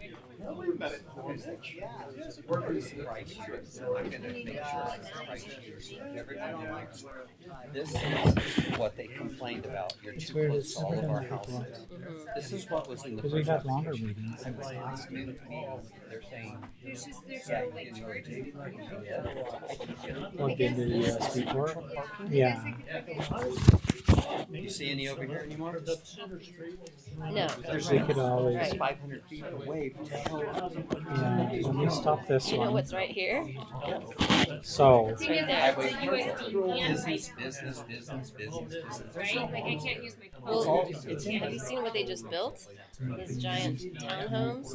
No, there's no homes right here. It's a huge building. Yeah. so I stopped. The problem, so I panicked. I'm like, what if she didn't record? And I didn't press record on Google. And so, You didn't? I know. So I started this one. And so that's when I was like, I better catch it because I don't know. Yes, so you'll have the first, I'll have the last. Yes, YouTube has the video. Did we get consultants? We did not get. Oh, sorry. Substantial. So we had one, but not very strong on I know planning. someone knew it So I was- have another needed to be architecture conditional. or another planning firm that's given us a proposal. And Which, so, see, at least if we do process, and we don't, And I appreciate that. then It's gonna be better. I forgot to ask that. yeah, so yes, we're definitely working on that one.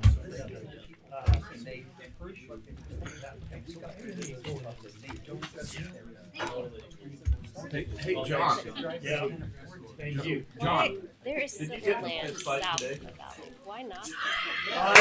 I hate social media. No, what social media is like Lloyd telling Trent.